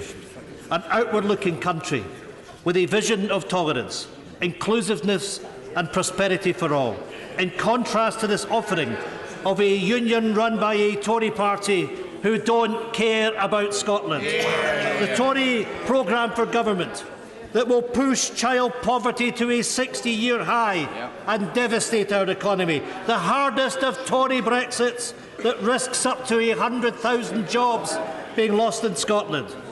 The Tory manifesto means that in 2023-24, day-to-day spending on public services outside health would still be almost 15% lower in real terms than it was in the start of the 2010s. Austerity has hit the communities hard, and it's not going away. It is more of the same from the Tories. And despite the climate emergency, there is nothing in this Queen's speech to make real progress on reducing emissions. The UK government has already failed to match the Scottish Government's net zero emission target of 2045. And, Mr. Speaker, that's just the start of it. And yes, the Conservatives can say England and Wales had its say. But what about Scotland? We had our say, and Scotland rejected this Prime Minister. Scotland rejected the Tories. For those of us who represent the people and the will of Scotland, we will use every avenue open to protecting our people against this government and its shoddy plan for government. Mr. Speaker, before I close, I want to appeal to members across the House. In the last Parliament, members conducted themselves in less than acceptable ways on occasions. And people across these islands have recognised it, and they are fed up with it. So let us start this Parliament with respect and let the strength of our arguments win the case rather than dragging this place into the gutter. Finally, Mr. Speaker, in setting out the SNP's clear opposition to the government's Queen's speech and offering our alternative, I have set out to the people of Scotland a tale of two governments, of two parties, of two futures. I started with the words of Winnie Ewing, and I want to begin closing with the words of another parliamentarian. Let me remind the House of the words of Charles Stewart Parnell. No man has the right to fix the boundary to a march of a nation. No man has the right to say to his country, thus far shalt thou go and no further. Now Scotland must have the chance to choose its own future, one shackled to the Brexit destruction imposed by Westminster, or one with hope, with opportunity and ambition, an independent Scotland in the European Union.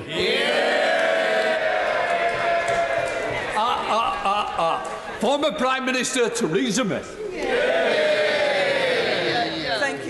Speaker, and may I first of all take this opportunity of congratulating you on your election as Speaker. I know that you will reside in that chair and uphold the best traditions of the Speaker of the House of Commons.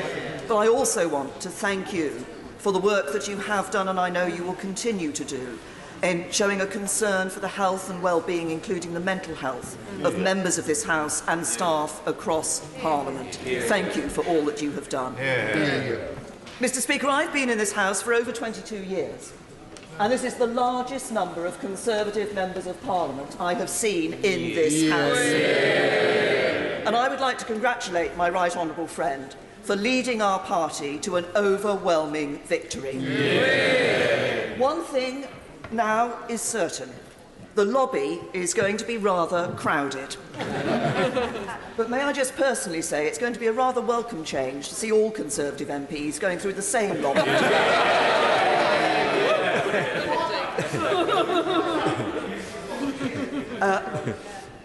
I hope my right honourable friend will also forgive me if I just reflect that this was the result that was supposed to happen in 2017. But of course, back then, people still thought the Labour Party was supporting Brexit. 2 years on, they saw that was a sham, a pretence, and a betrayal of millions of traditional Labour voters. And those Labour voters have now elected Conservative members of Parliament. This victory brings with it a huge responsibility, because they have put their trust in us, and as my right honourable friend has said, we must work flat out to repay that trust. Not just government ministers, but every single one of us on these benches. And of course that means delivering Brexit. It means delivering on the manifesto commitments on schools, on the NHS, on infrastructure, which is why the legislation and commitments in the Queen's speech are so important. But it means more than that. It means truly building a country that works for everyone. And that has always been the ambition of the Conservative Party, because we are a party that is at our strongest when we appeal across the board to people regardless of age, gender, ethnicity, sexuality, background, income, where they live. That is the true Conservative Party. And so we must deliver on Brexit and those manifesto commitments, but we must go further. We must ensure that every decision we take in this House, we remember those communities who have lent us their vote. That means things like taking forward the modern industrial strategy, ensuring prosperity across the whole country, and I welcome the commitments in the Queen's speech on science and spending on science and on research and development. It also means remembering those communities when we're negotiating trade deals around the world, including with the European Union. Because good trade deals will be ones that protect the jobs of those who have put their faith in us. But more than that, bring good, new, better jobs here to the UK. And isn't it interesting to note, we haven't actually, so far, I think, in this debate, had a reference to the fact that it is yet again under a Conservative government that we have seen employment go up. Good trade deals, good trade deals also protect the rights of workers and those who have put their trust in us. And I welcome the commitment to an employment bill in the Queen's speech, which I trust is going to not only enshrine but enhance workers' rights in this country. And good trade deals also ensure that we maintain the high standards we have in this country in areas like the environment. And the Environment Bill is going to be a very important piece of legislation as it's set out in this Queen's speech. So we do need to deliver on all of these issues for people, and particularly for the communities who've lent us their vote, because these are the communities who felt most left behind by globalisation. These are the communities who all too often have borne the brunt when rights and standards are not protected. So we have got a very real job to do in terms of delivering for those people who have put their trust in us. And of course, we need, as we do this, as we deliver Brexit and look ahead to the end of next year, we have to deliver that trade deal with the European Union by the end of December 2020. There are those who say it cannot be done. I do not believe that. I have every confidence that it can be done. But we must do more than that, because by the end of December 2020, we have to have agreed and ratified, such that it will come into operation on the 1st of January 2021, a new treaty on security with the European Union.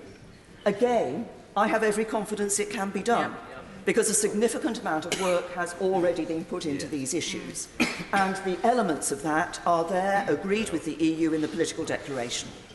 So there's work to be done, but it can be done, and it must be done to that timetable. Another issue, of course, which people across the UK will look to us to deliver on, are the social injustices that still persist. I welcome very much in the Queen's speech the reference to the domestic abuse bill. And I'm grateful to the Prime Minister for the speed with which he responded to me when I pressed him on this matter earlier this week. Instantly, indeed it was. That bill, which has cross-party support, is genuinely going to improve the lives of victims and survivors of domestic abuse. I also welcome the reference to reform of the Mental Health Act, although, yet again, I'm bound to say that I would have preferred a more full-blooded commitment to a new Mental Health Act. The review of the current Mental Health Act that we had raised so many issues about how we deal with and how we treat people with mental health problems. It's not just about resources. It's about the attitude and way in which people are treated. And if we put those changes into place in a new Mental Health Act, we will genuinely be bringing significant improvements to people in this country with mental health problems. But there are other social injustices we need to look at too. One of the things that underpins social injustice often is a feeling among the powerful that there are others in our society who they can treat as second-class citizens. I think one of the worst examples of this, or it brought it really home, was the way in which the girls who were being sexually abused and young boys being sexually abused and groomed in Rotherham were treated by the authorities in that place. It was as if these were people who did not count, but they did count. And we must always remember that every member of our society, every resident of the UK counts. It is that sense of ensuring equality that lay behind the work that was done on social housing.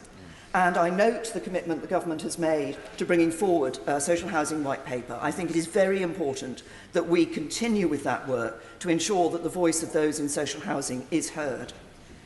And then another injustice we need to address was highlighted by the race disparity audit. The race disparity audit was groundbreaking work by a Conservative government.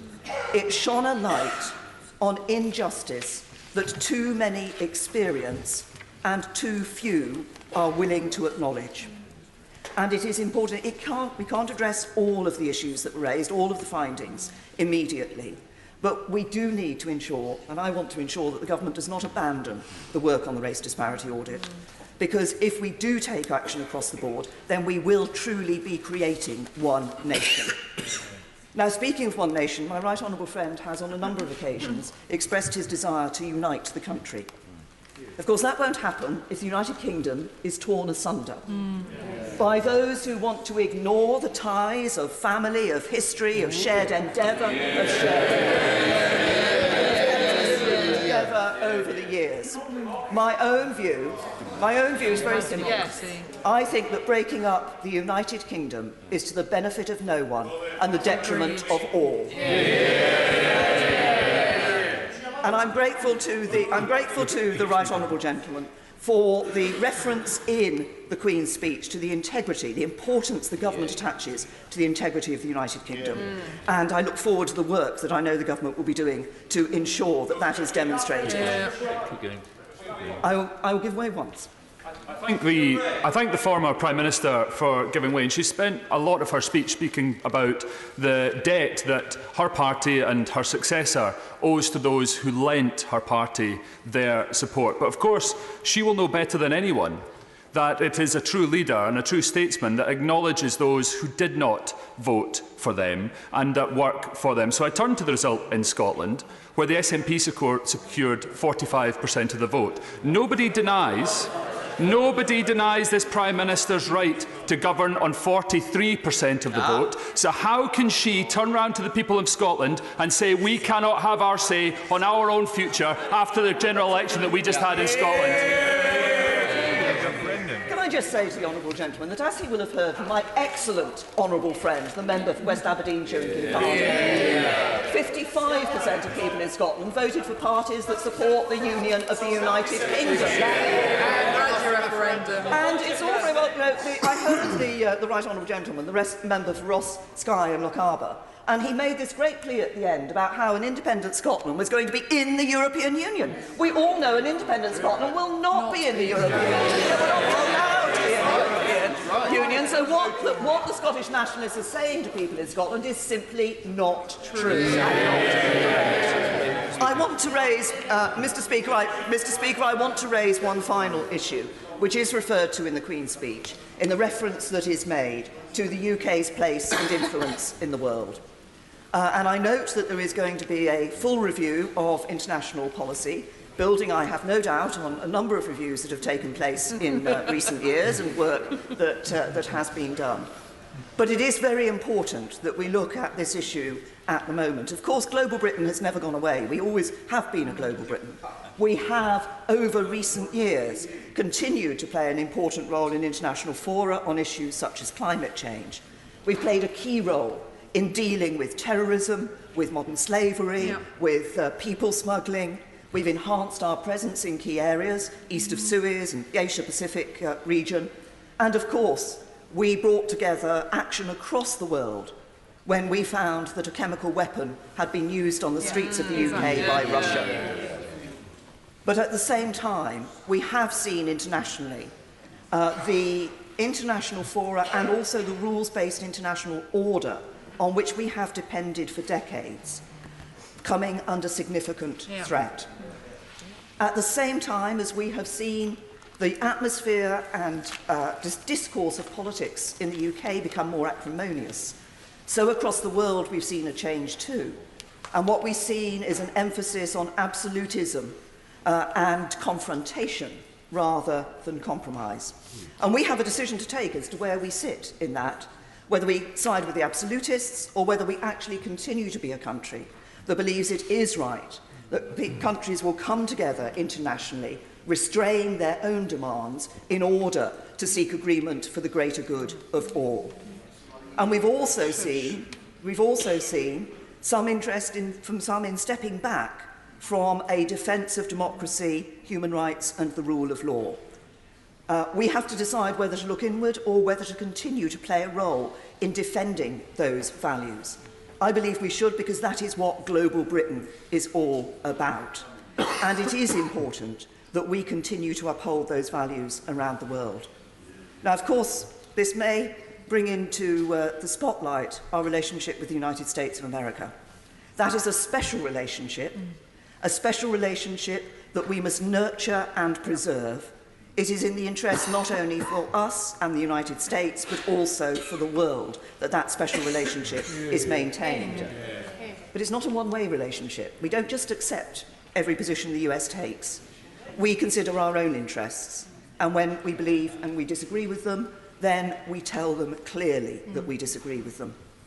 But I think, as we have seen over the last 3 years, this House focusing so much on Brexit and focusing so much internally, now we have the opportunity. We can set that to one side and we can move on to being the global Britain that my right honourable friend has spoken about and that every Conservative member on these benches espouses.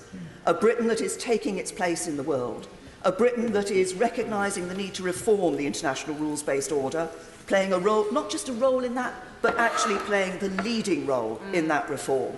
And a United Kingdom that stands up for the values that we share, the values of democracy, rule of law, human rights. A United Kingdom standing proud in the world. I believe the world needs the United Kingdom to take that role. And I know that under my right honourable friend, we will do just that.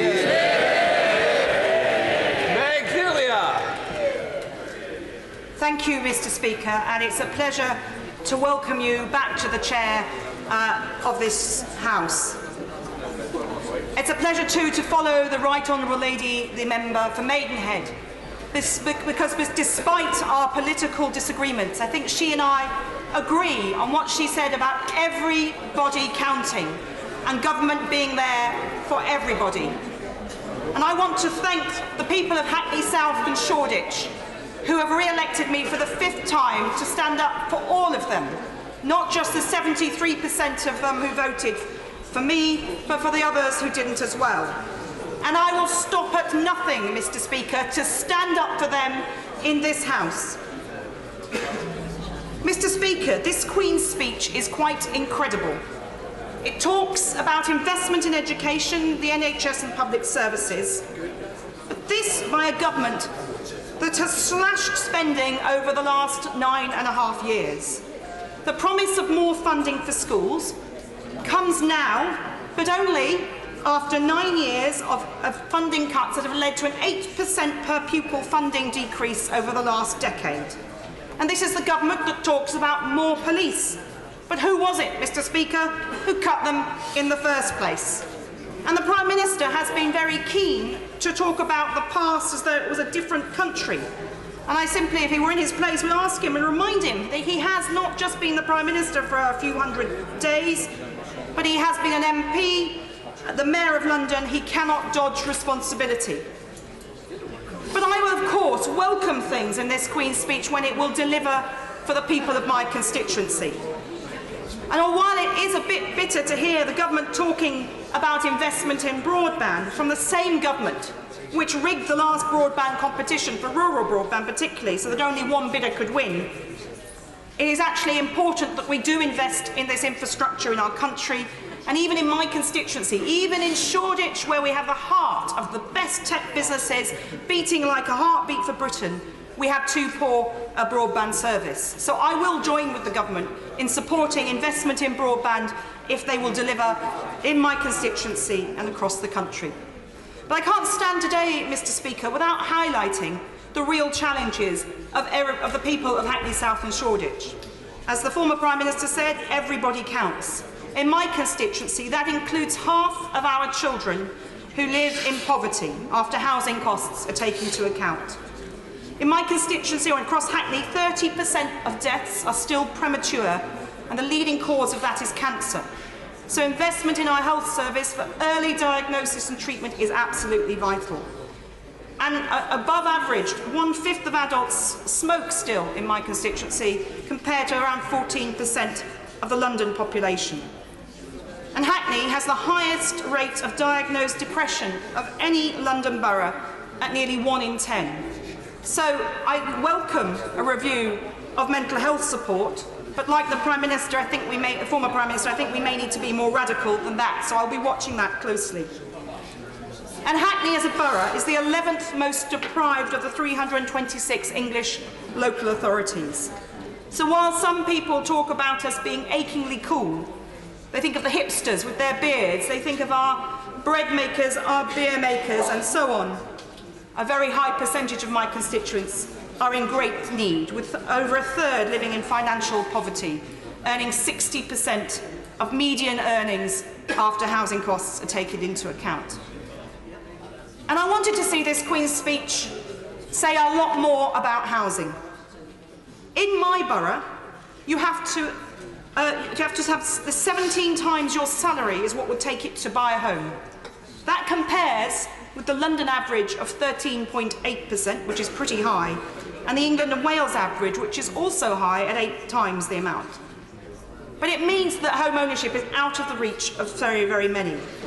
And in my constituency, there are more private renters than there are homeowners. Half of all households are represented in social housing, which is more than the other two combined. But in a real stain on one of the richest companies in Europe and in the world, over 3,000 families are living in temporary accommodation. And just in the last few weeks, a man wrote to me begging for help because he has for 2.5 years lived with his 8-year-old son in one room in a hostel. And we have a fantastic Labour-elected mayor in Hackney who is doing his utmost to resolve this housing crisis, which is costly to the individuals concerned costly to our communities and costly to the taxpayer. But without more from this government, it will be difficult, if not impossible, to deliver for those 3,000 families who need help. Those children who will be living without a permanent roof over their heads and celebrating Christmas in one room, in a hostel, or in short-term, inadequate temporary accommodation. Mr. Deputy Speaker, I wouldn't want to suggest that this poverty is also a poverty of ambition. Because, boy, do my constituents want to get on in life. But without those basic building blocks of primarily secure, long-term, affordable housing, swift and easy access to proper health care, and secure, properly paid jobs, and access to skills development, they will never get there. Some in my constituency earn enough money to work a 4-day week. Many, many more work 3 or 4 jobs on poverty wages, on 0-hours contracts, just to make the rent. And there are invidious policies like the bedroom tax, which doesn't work. On one estate, the Wenlock Barn estate in Hoxton, 74 families are hit by this, and they don't have an option to move to a different property. It's a cloud cuckoo policy, and one if the Prime Minister is anywhere honest about his desire to be a one-nation Conservative, he would abolish right now. But all governments, Mr. Speaker, should be creating a ladder of opportunity for the people of this country. This government, or the governments before it, have ripped away the lower rungs of that ladder, so it is a very long reach for too many of my constituents. And I want to see some commitment that they will help my constituents. Moving on to some of the specifics of the Queen's speech, Mr. Speaker. Her Majesty talked about the government continuing to lead the way in tackling climate change. It has been my great sorrow, in one of my responsibilities as the former chair of the Public Accounts Committee, a role I hope to resume in this Parliament, that I have crawled over the detail of the government's policy on climate change. So what do we see? Carbon capture and storage, 3 expensive competitions, wasting millions of pounds achieving absolutely nothing.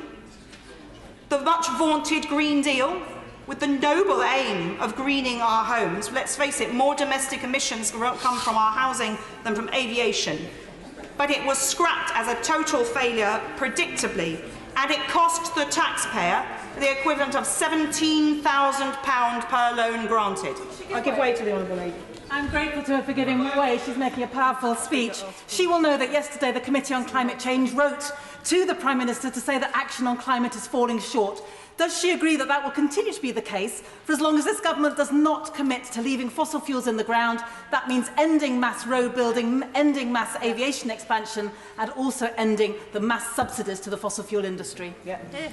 Well, I thank the Honourable Lady for her point, and I'm sure she'll be making it more firmly. But I think one of the things that I think is really concerning is we have to look at this in the long term. And let's be clear, governments of different colours were not dealing with this early enough and properly enough. But we now need to tackle it.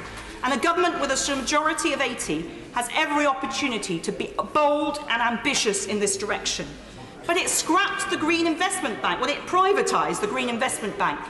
It became the Green Investment Group, and it doesn't need to even deliver on any of its green principles. It's not very few guarantees about where that money will go. That would have been a huge opportunity had it remained in public hands to invest in emerging green industries, creating those jobs and opportunities as well as tackling climate change issues. And that was another opportunity squandered. And you compare this to what Labour in power can do. I just turn to my own borough, the Labour-run borough of Hackney, which has set very bold targets that it is achieving on tackling climate change. Already, half of the electricity for the council and local schools is generated from renewable sources. And by April of next year, that will rise to 100%. And only very recently, the council established a publicly owned clean energy company, which will maximise all council-owned roof space to generate renewable electricity. It's decarbonising its vehicles, it's tackling so many other issues. I haven't got time to go into everything today, but it is setting the example of what can be done. If one London borough can do this, what could a government do if it set its mind to it? And the government really needs to step up.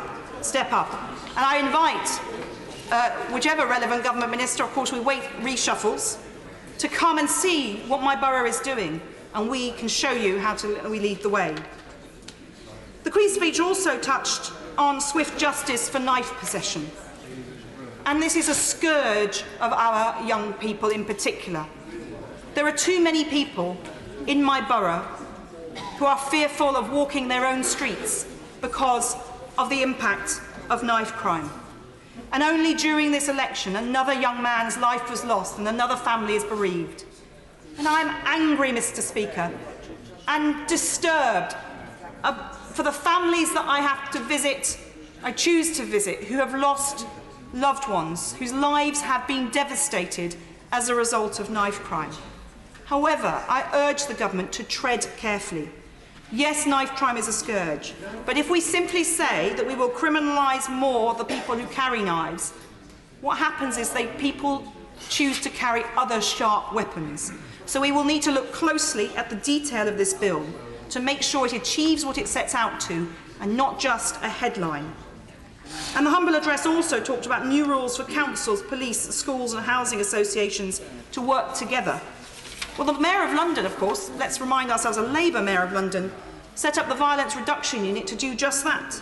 And in Hackney, we have the Integrated Gangs Unit. So once again, and I genuinely and openly offer the government the opportunity to come and see what we're doing locally in Hackney. We haven't got all the answers, but we are tackling this. And unfortunately, from bitter experience of what the impact is on our community. It rather surprised me, Mr. Speaker, to hear Her Majesty talk about setting up a Royal Commission on Justice. I don't think this is really necessary.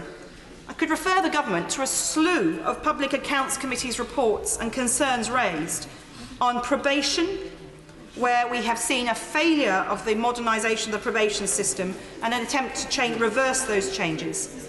Prisons, where we've seen a slashing of prison officer numbers and huge issues there. Chaos in courts and tribunals, and a huge IT project that is behind schedule. The problem is, several Secretaries of State and Justice were throwing everything in the air, wanting to change everything overnight, and that is a recipe for chaos. What we need is to go back to the basics, to stability, not to have stop-start, not to have reversal, and make sure there is proper investment in our criminal justice system. A Royal Commission worries me. It kicks the can down the road, as there is a danger that we'll never actually deliver. A Royal Commission can take a couple of years, and the government has to consider it. We haven't got that time to wait.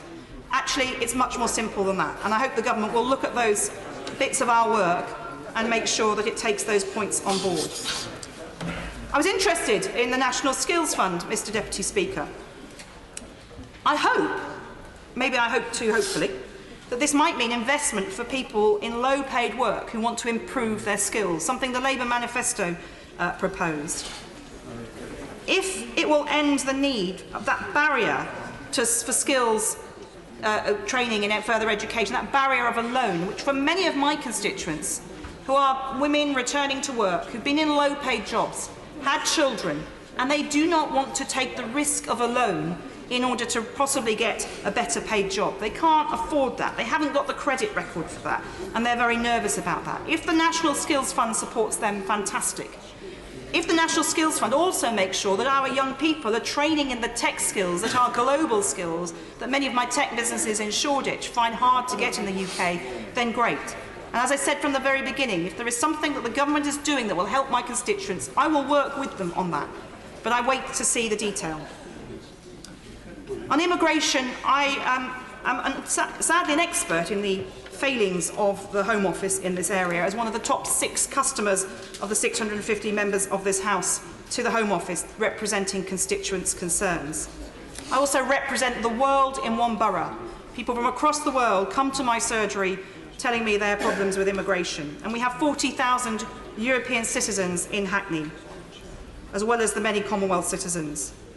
And the hostile environment is in reality in my borough. when leave to remain was reduced from 5 years to 3 years, guess what? That meant 2 fees that constituents had to pay before they could apply for their citizenship.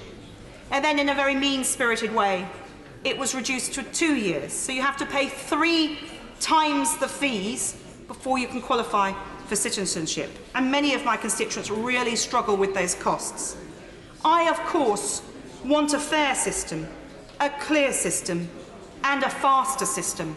But we shouldn't be putting up barriers to people who have demonstrably shown that they have a legitimate right to be here and are simply being pushed through a bureaucratic process that delays their eventual proper opportunity to fulfil work and family hopes and contribute to our communities and our economy.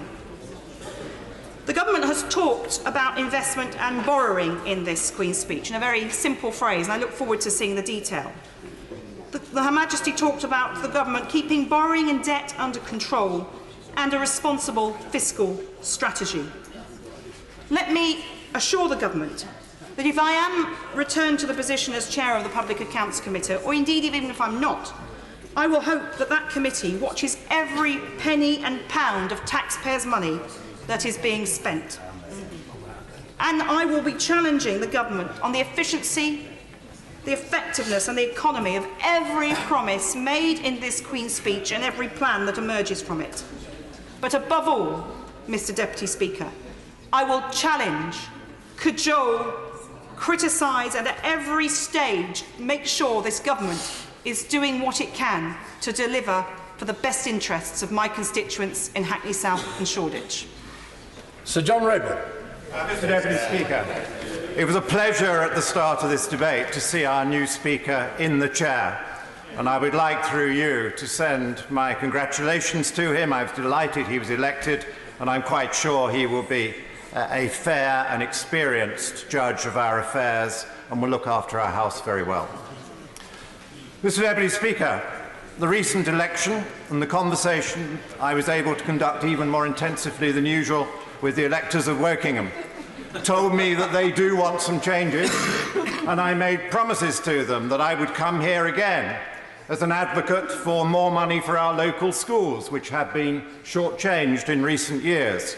And so it is a pleasure in the gracious speech to see the down payments promised for next year, and I look forward to those continuing in the years that follow. And I and my electors agreed that we need more money for our local surgeries and more nurses and doctors to be recruited and better support for our local District General Hospital in Reading. And again, I see that answer already in the gracious speech, with the promise of substantial new resources, financial and personnel, for the National Health Service generally. And I see that is going to be laid out in legislation for a 5-year period. So I welcome that. And it is a pleasure to say to my electors 2 parts of the job seem to be well on the way to being done. But having little experience of government, I know that there will remain day by day, month by month issues to sort out to make sure that my constituency gets its fair share of the money. I will give way. Very grateful to the right honourable gentleman. I was just wondering, in his capacity as former Secretary of State of Wales, that he shares my concern and indeed disappointment that there was no mention of Wales whatsoever in the Queen's speech. And also my concern that this money that is being promised to England, how will that find its way through the Barnett formula or wherever, to Wales? And finally, would he perhaps ask the same question as me? How much longer do we need the Wales office for? Because looking at the behaviour of this place, there will be people outside who are begging the question, surely Wales can do a bit better than this. Well, the Honourable Lady knows full well that there is a formula and consequentials from the English settlement, and so I'm quite sure that my right honourable friends in the government are going to look after Wales, and it is her job to test them out in the appropriate debates. This current speech of mine is not the appropriate moment, because I'm not here to speak for Wales, I'm here to speak for Wokingham and West Berkshire, and I'm here to speak for the wider nation, as we all do. I'm also looking forward to the promises under infrastructure. The government has rightly said we have a big job of work to do to improve our railways and our roads, to make sure that people can get to work, can get their children to school, that we can bust the congestion and make sure that people have easier journeys. That too will reduce pollution and will increase safety. And in Wokingham, a very fast-growing area, because we're doing more than our fair share for the national housing achievement, we particularly need support on putting in those additional transport links, the digital signals on the railways so that we can have more capacity and more trains, the improved road network. And it was a pleasure to work with the previous Secretary of State for Transport in the last Parliament on the idea of strategic local highway networks. I felt we needed to have more money and support for those roads that are important but are under the control of the councils, don't qualify for trunk status, can often relieve the trunk roads but also provide very important means for my constituents and others to get to work and get their children to school. And the previous government answered that, but it falls to the new government with the more generous financial settlement I look forward to for us to be able to work together so that I can get some of those road schemes and some of those rail improvements for the Wokingham area, which will be much needed. But, Mr. Deputy Speaker, I think the big thing that represents a seismic shift in government policy, which I welcome, is the introduction of optimism, the enthusiasm, the belief that this country can achieve great things, the belief that we don't have to constantly cut under the Maastricht criteria, and that we should no longer make state debt the main objective of economic policy. I've been working away for some time to try and get this change of policy, but Philip Hammond was not sympathetic to my views in all sorts of ways. I'm delighted that the new Prime Minister and the new Chancellor are enthusiastic about the idea that the aim of economic policy for this Parliament must be prosperity. Prosperity for the many. Tax cuts for everyone.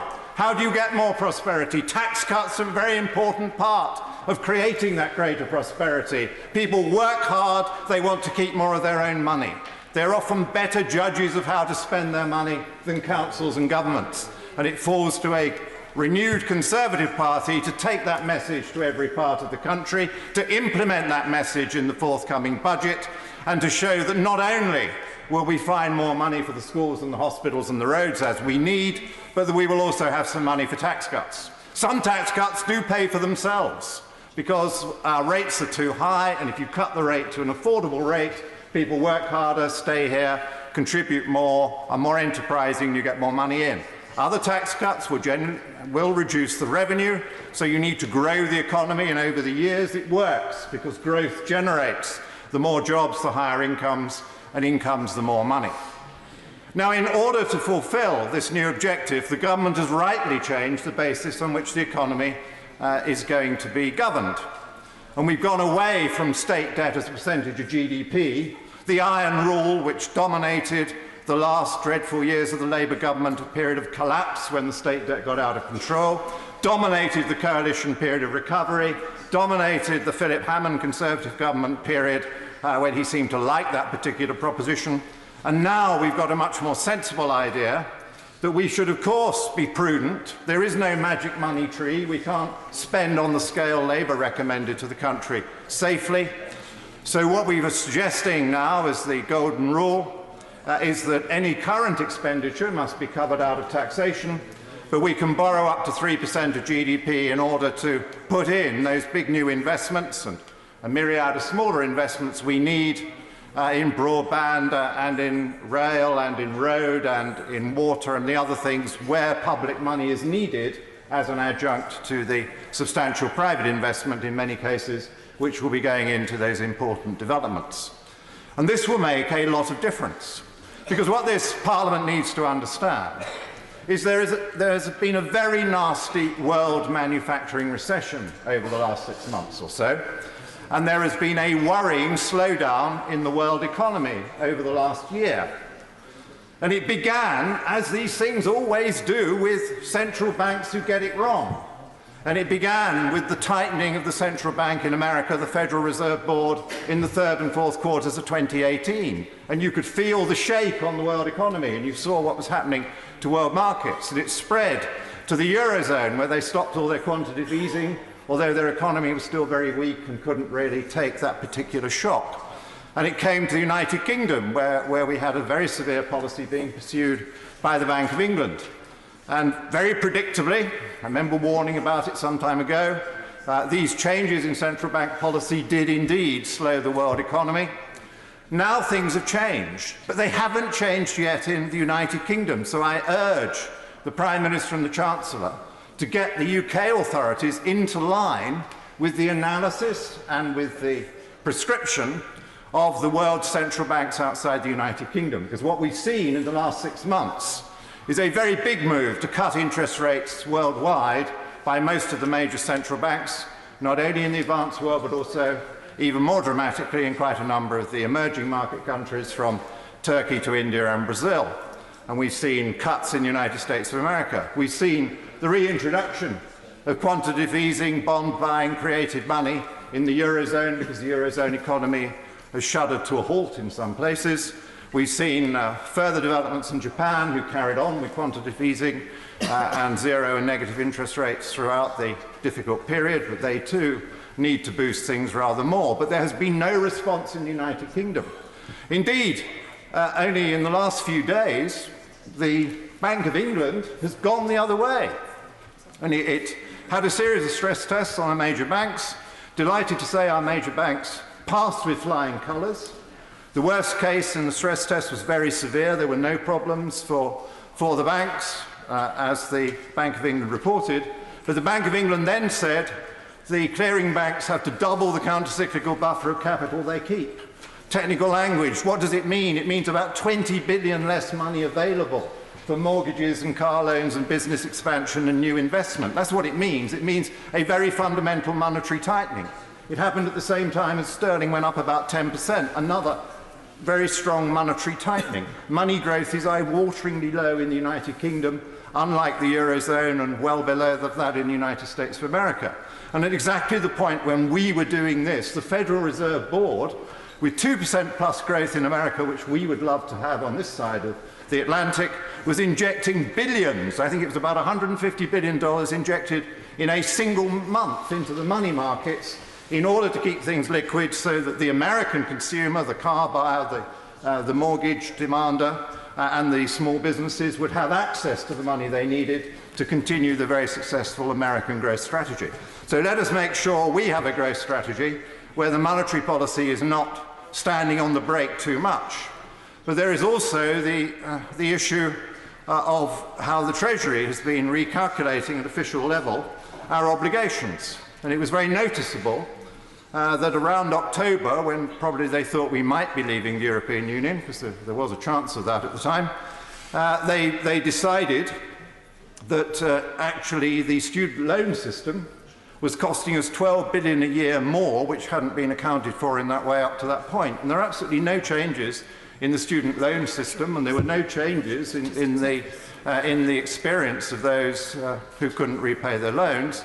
But this meant that the figures we present deteriorated very sharply as a result of this particular figure. And I don't think we should allow that to deviate from what I hope is going to be a very positive budget, probably at the end of next month, from the rumours I see in the press, because we do need that budget to provide that boost to growth. I think it is eminently affordable to have the increases that we are promising and have been talking about in the general election, in schools and hospitals and infrastructure, and eminently affordable to have those tax cut promises that have been made on business rates and on national insurance, and we would not need to offset that with other tax increases, because this economy desperately needs a boost.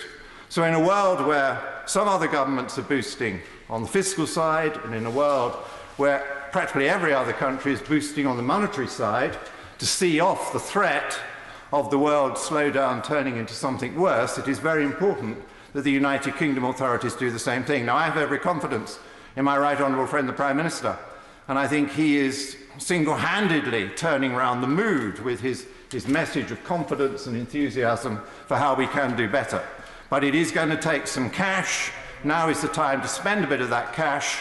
This country can achieve a lot more. The economy can do a lot more. So let's make sure that that new message of prosperity for the many and tax cuts for everyone is seen through, because that is the way to bring most people in this country together. That is the way to honour the promises many of us have made in the general election. That is to show that the country has made wise decisions up to this point. That is the way to show that Brexit would not be damaging our economy. It can be part of a positive move towards faster growth, better jobs, more paid jobs, just as we have been experiencing in recent years and months. Sir Edward Davey. Mr. Speaker, it's a great privilege to follow the right honourable gentleman, the member for Wokingham, and it's a delight to hear him be a convert, however late, to increase public spending. But he made some very interesting points about macroeconomic policy, Mr. Deputy Speaker. He talked about the new fiscal rule that the Chancellor announced just before the general election, which I hope this House will soon get to debate. He welcomed it. I have some concerns about it. I think it's actually rather old-fashioned. I would like to see a new fiscal rule where we look at the net worth of the public sector to ensure that is growing over time. At the moment, it's in negative territory because of particularly because of various pension fund liabilities. But it would be a much better approach to managing fiscal policy long-term because it looks at the whole balance sheet of the public sector, which is what a normal business would do, and we now have the data, as is now a data set for the last 3 years from the ONS. So I hope we can have that debate later on, because I think it's very important that we do get fiscal policy right. And the Honourable Gentleman also made two very other interesting points on monetary policy. He talked about quantitative easing, wanting to bring that back. That's an interesting question. Oh, he shakes his head. Sorry if I misinterpret him. But we should look at quantitative easing and how it is done, whether in this country or elsewhere, because there's concern the way quantitative easing is being done by central banks has not actually led to a fair distribution of the prosperity, but the money has gone into a small number of hands, actually resulting in increased inequality. And I also think, I'm slightly worried by something he said on monetary policy, which may have implied, he may disagree that that was his implication, that there should be some challenge to the independence of the central bank by the government of the day. I would not welcome that, while I would certainly welcome a debate about quantitative easing. I look forward to debates with the right honourable gentleman so we get our macroeconomic policy right. I would just finally say this, Mr. Deputy Speaker. It did appear that the right honourable gentleman was talking about expansionary fiscal policy and expansionary monetary policy. I wonder if he's worried about the impact of Brexit on our economy. Mr. Deputy Speaker, like the Leader of the Opposition, I would like to remember one of our late friends, Frank Dobson, who passed away last month. Although we were members of different political parties, I found Frank one of the friendliest, most decent, most committed members of this House I've ever met in my 20 years here. From his opposition to the Iraq War and apartheid, from the work he did to rebuild the NHS, Frank leaves a proud record. And in his role as the Brian Blessed of the Commons, Frank also leaves several volumes of funny, filthy, and totally politically incorrect jokes.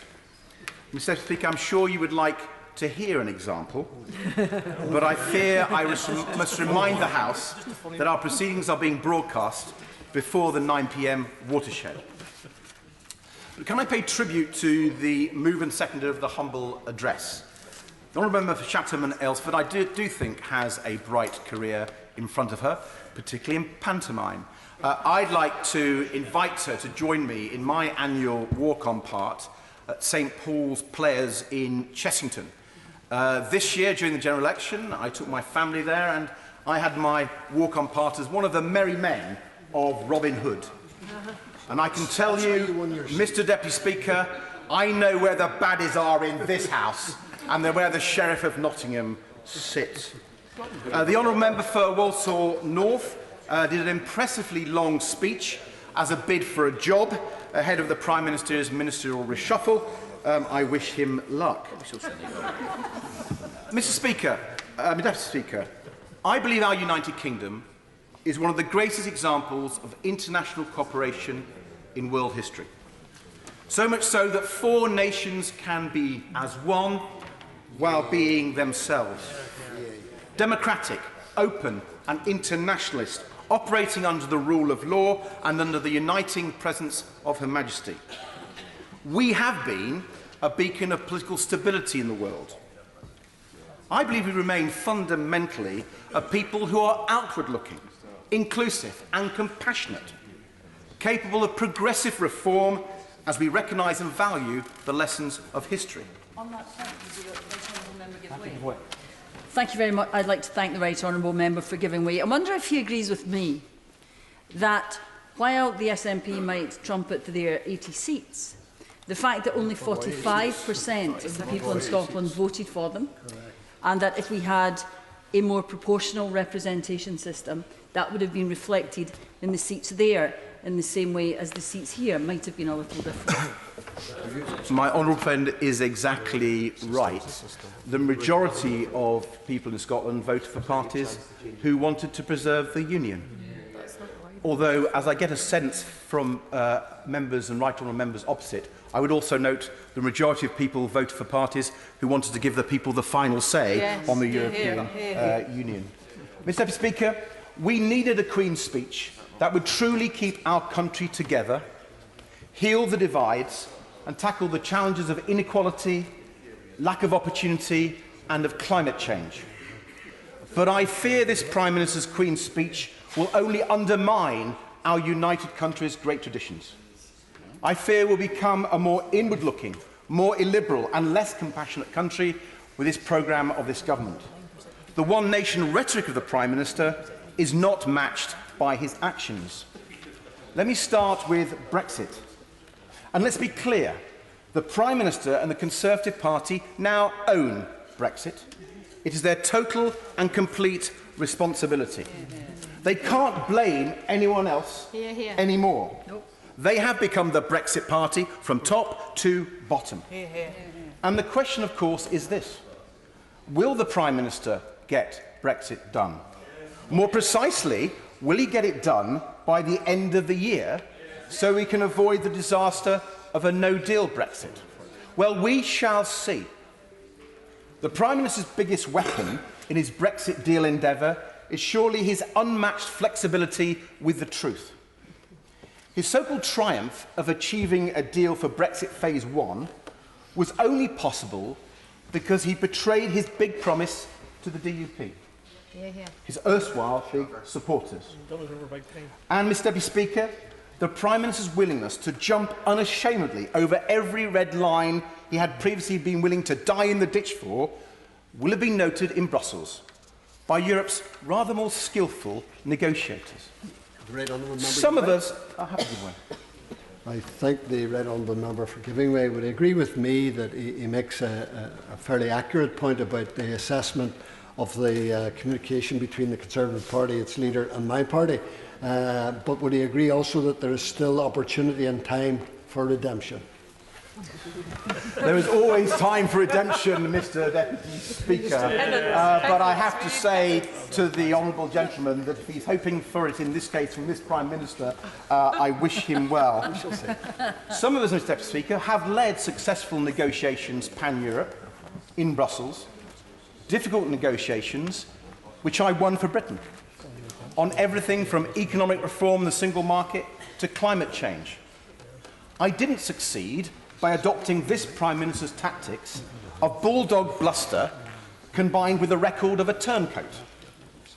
I don't believe this is a right approach, and I don't believe he'll succeed without reneging on almost all of his previous promises to leave voters. And my parliamentary interest in this, Mr. Deputy Speaker, is whether or not, in the dark Conservative forests of the Brexit Spartans, his erstwhile friends have yet smelt betrayal. We shall see. But as we oppose Brexit and continue to point out the extra costs, the economic damage and the loss of influence, we will also remind colleagues opposite of the previously unthinkable concessions that now need to be conceded for any chance of a deal next year. I now turn to the NHS, which the Prime Minister has made so much of. Every member of this House was elected on a manifesto committed to increasing spending on the NHS in real terms. Maybe there's a little political consensus there. And I, for one, am relaxed about putting a spending commitment for the health service into law. But, Mr. Deputy Speaker, this begs one question. Is the spending enough? Now, I don't want to repeat the election debate where the Labour Party and the Liberal Democrats were arguing for higher health spending than the government. Let me instead approach it in a rather different way, in terms of what our medium-term NHS spending target should be. Most health analysts tend to talk, not as the Prime Minister does, in the abstract, just in total spending, which is bound to go up with an ageing population and economic growth. They tend to talk in comparisons between similar countries, on spending per person, on a percentage of the national income. And if we compare the UK's health spending in these ways, even with the Prime Minister's rises, then when we compare ourselves against the world's other largest developed countries, the UK fares badly. In the G7, our health spending per person is the second lowest, lower than Germany, lower than France. And as a share of national income in the G7, the UK again performs badly, with Italy the only country spending less. Now, I readily admit the NHS is far more efficient as a health service than, say, the health systems in the United States. But surely we should be really ambitious for the NHS. And the factual evidence shows that this government and this Queen's Speech is not. So as we legislate for future NHS spending targets, why don't we take the opportunity to be really ambitious? Why don't we aim to spend 10% of our national income on the NHS as a minimum? That would bring us up to G7 comparators. And I think the British people would back a policy where £1 in every 10 of the national cake was spent on the nation's health. Now, Mr. Speaker, I accept this government may be nervous about spending targets based on national income because their economic policies look set to fail so badly and national income will grow very slowly. I give way to the gentleman. I'm very grateful, but would he not accept that if he's trying to compare a health service which is completely free to the user and one where there are payments through insurance schemes and collections of money, is not a fair comparison? So he should add in all the costs of the inland revenue in the UK, because that's the way we collect the revenue. And in relation to a previous point he made, no, I think Brexit is good for the economy, not bad. I've always said that. Well, I'll come to that last point in a second, but on his point about health systems, it's an interesting point for debate. But I would point to countries, say, like Denmark, who have a taxpayer-funded system, and they spend a significantly higher share of their national income on health. So I'm afraid the point isn't validly made. No, I'm going to make some progress. And on economic policy and Brexit, I have to tell the House I'm worried about Brexit austerity, self-imposed Brexit austerity, and I'll explain why. First of all, take the damage to growth from Brexit and the red tape of Brexit at our customs borders, a cost estimated by Her Majesty's Revenue and Customs at a mere £15 billion every year. We had a red tape battle in the coalition. We never got rid of anywhere near that amount of money, yet this government wants to impose it on our businesses. Then we have the damage to the businesses and our NHS from the ending of free movement of labour within the EU. That will damage growth overnight. And this Brexit austerity, it's not just the impact on our economic growth that worries me, but it's the impact on the poorest and the most vulnerable in our society who will feel it the most. We've already seen the numbers of children living in poverty rise by nearly 400,000 since 2015. And we've seen the report from the Resolution Foundation, and I hope members opposite will read it. It analysed the Conservatives' general election manifesto, and the Resolution Foundation said that child poverty will continue to rise year on year with that party's policies. On this point, I thank my honourable member for giving way. 135,000 children will live in temporary accommodation this Christmas. And this government makes no proposal how actually resolve the tragedy of temporary accommodation, which is a childhood trauma, and will only be resolved if we build a lot more social homes for rent. I couldn't agree more with my honourable friend, Mr Deputy Speaker. Shelter's report made that very point this week, and there was no mention of homeless people in the Queen's Speech. There was no mention of tackling child poverty. And there was another huge omission from the Queen's Speech, Mr Deputy Speaker, the climate emergency. Sure, we heard the unambitious 2050 net zero target mentioned again, But just like the Conservative manifesto, there was a lack of a sense of urgency and a lack of a set of practical but radical measures. And I find that truly alarming. And it's particularly alarming because this Prime Minister has previously written so scathingly about the need to tackle climate change. I thank the right honourable gentleman for giving way, and he will know, as a former Secretary of State for Energy and Climate Change, how long it takes to get these major projects that will deliver big change up and running. I outlined in my speech 3 big failures because of this government and its predecessor. Does he not agree that we need to get action going now? I absolutely do, and she mentioned in her speech carbon capture and storage. I had pushed that competition forward. It was going very well, but directly after the 2015 election, the then Chancellor cancelled it overnight and put back Britain's global leadership on this key climate change technology back years. It was a disgraceful measure. But I was talking about the opinions of the Prime Minister on climate change. Just 7 years ago, Mr Deputy Speaker, in his infamous Telegraph column, he sought to cast doubt on mainstream climate science, dismissing it as complete tosh. You can hear him saying that, can't you? And instead he warned about, and I quote, the encroachment of a mini ice age. The encroachment of a mini ice age. That was what our Prime Minister said.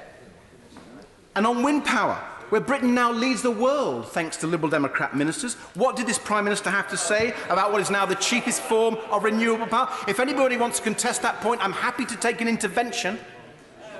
None coming. What the Prime Minister said about wind farms was this. He said wind farms would barely pull the skin off a rice pudding. Barely pull the skin off a rice pudding. Mr Deputy Speaker, this technology is a global leading technology in Britain. It is powering our homes, but the Prime Minister apparently doesn't believe in it. And then we see the Conservative record since 2015 on climate change, voted for at every stage by this Prime Minister. Scrapping the zero carbon homes regulation, banning onshore wind, stopping tidal glooms. And then we come to Heathrow. In South West London, we don't forget what the Prime Minister said just 4 years ago. He promised he would lie down in front of those bulldozers and stop the building, stop the construction of that 3rd runway.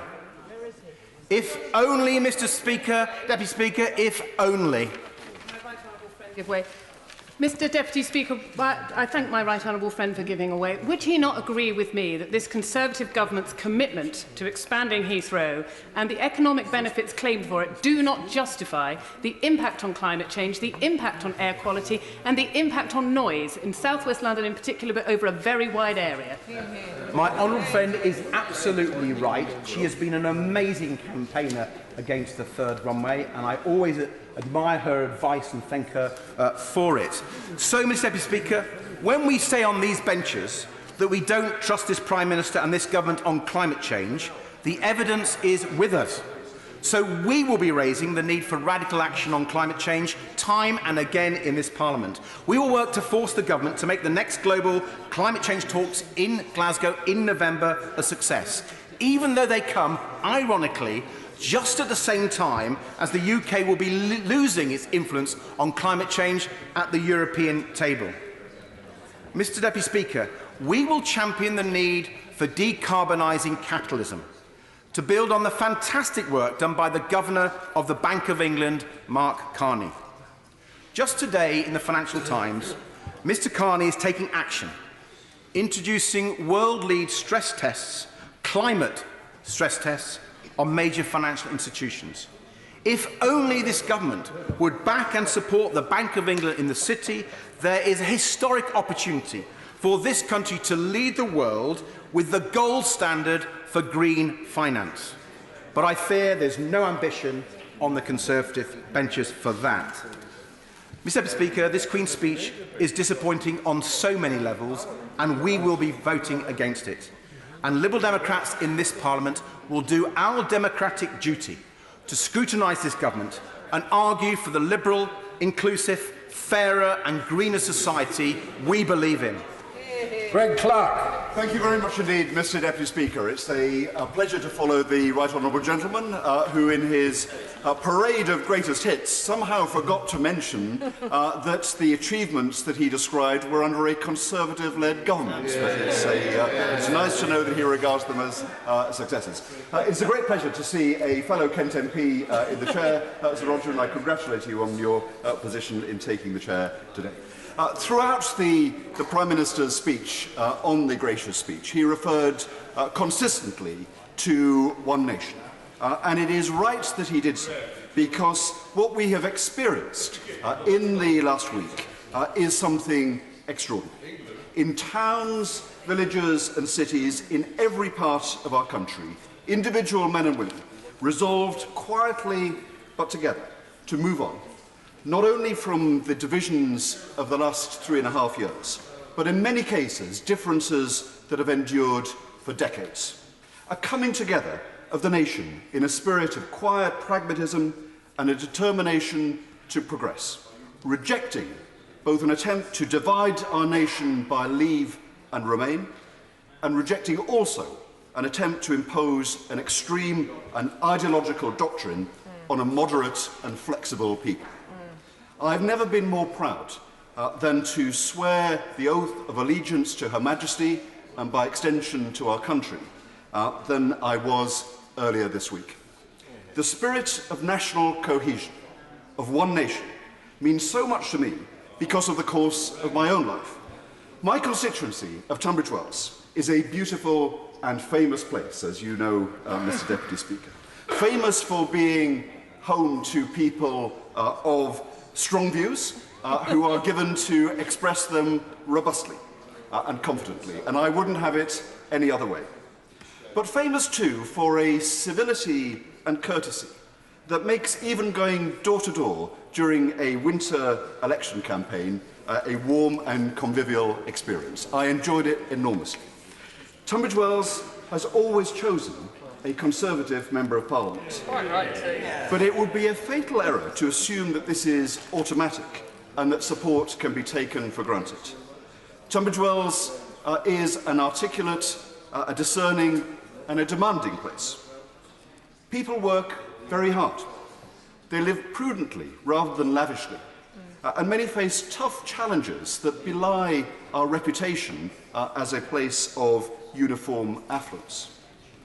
Tunbridge Wells has elected Conservatives, in part at least, because it has experienced good, effective Conservative representation, whether from my predecessors, Sir Patrick Mayhew and Archie Norman, and I hope myself, Kent County Council, led by effective public servants like Sir Sandy Bruce Lockhart and Paul Carter, and a borough council that has regularly offered some of the best facilities and services, offering some of the best value in the country.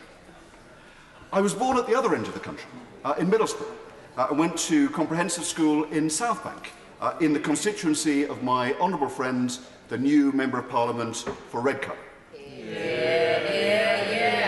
My early training in canvassing, Mr Deputy Speaker, was going door to door on Thursday and Friday nights round the estates collecting the milk money for my father and grandfather, who were local milkmen. And during those years, it was impossible to imagine that Southbank, Eston and Normanby would return a Conservative Member of Parliament. The dividing lines of two nations seemed to be impregnable. I think one of the reasons for that was people's lack of experience of Conservative administration at a local level.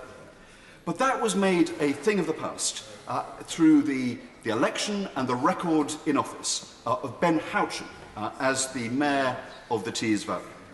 And I'm proud that as Minister for Cities and later as Secretary of State for Communities and Local Government, I brought up the concept of city deals, which became growth deals, and then the devolution deals. The first time in 100 years in which the flow of power was away from Whitehall and towards our great towns and cities.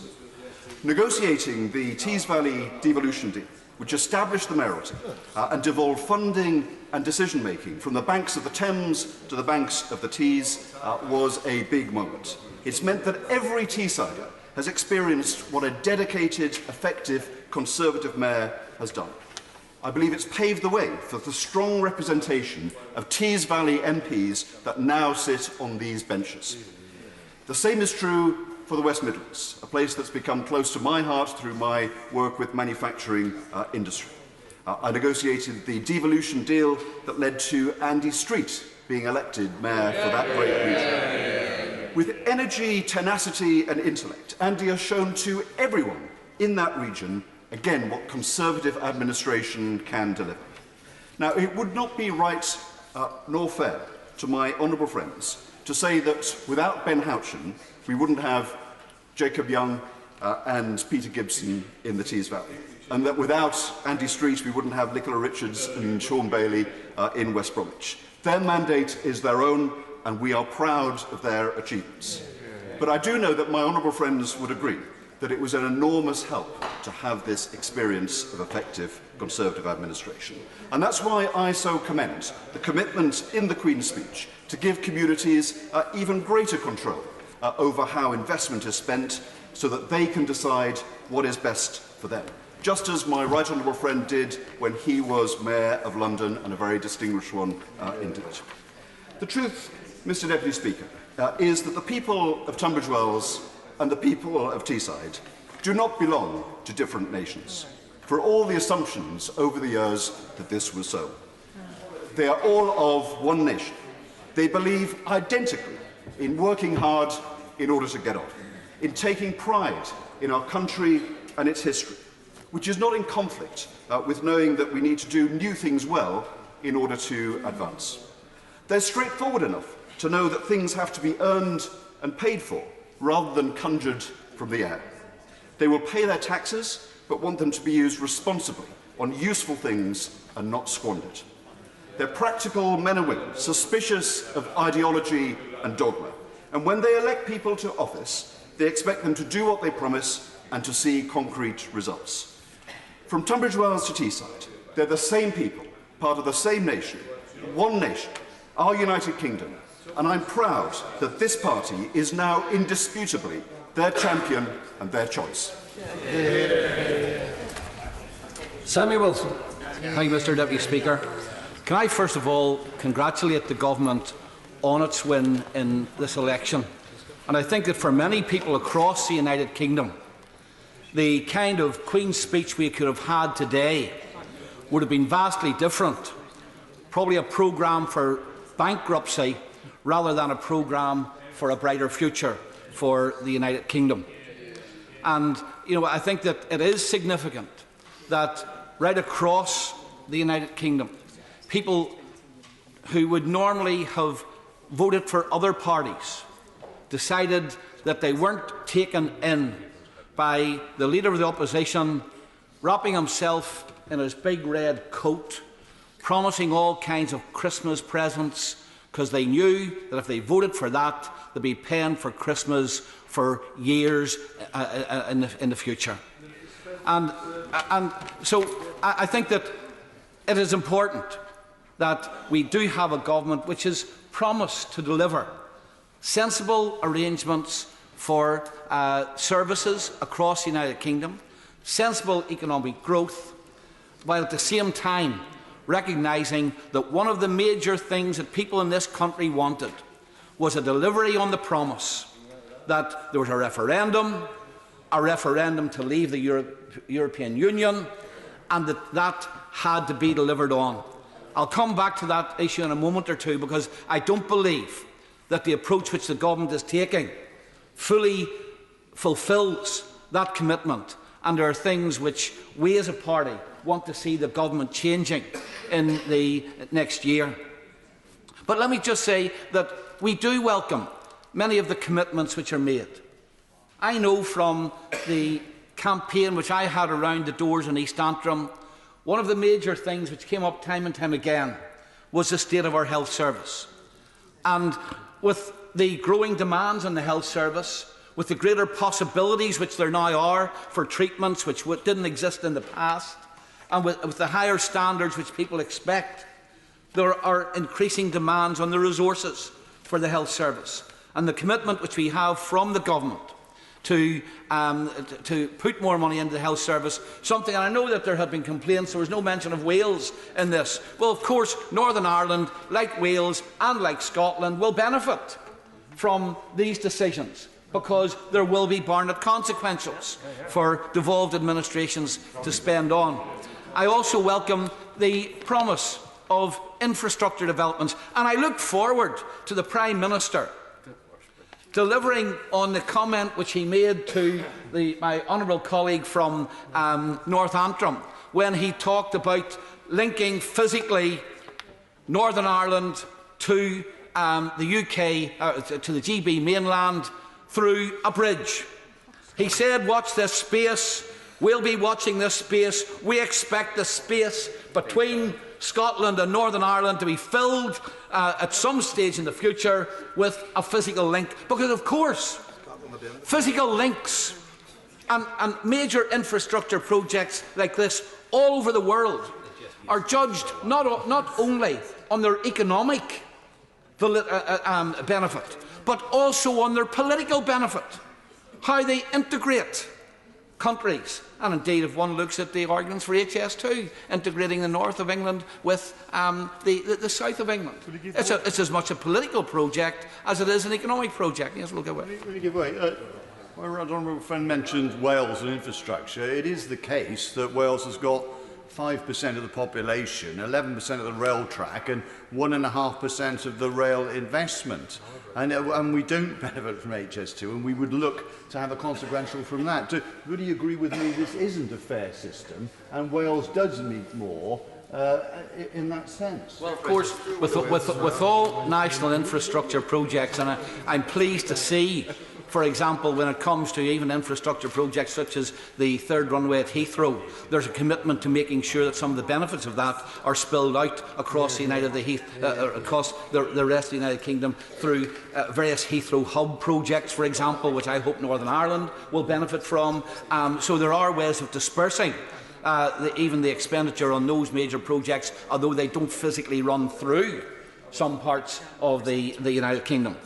I think that, especially in Northern Ireland, the commitment to the application of the Armed Covenant is very important, given the number of people that we have in Northern Ireland who served through the Troubles, tens of thousands who are now still living with the consequences and who don't have access to services on the same basis as other parts of the United Kingdom. We look forward to the commitment on that, and also on the promises that the legacy issues will be dealt with, so that we don't find soldiers being dragged through the courts for things which happened 40 years ago, while incidentally terrorists walk free as a result of arrangements which were made by the Labour Party during the negotiations on the Belfast Agreement.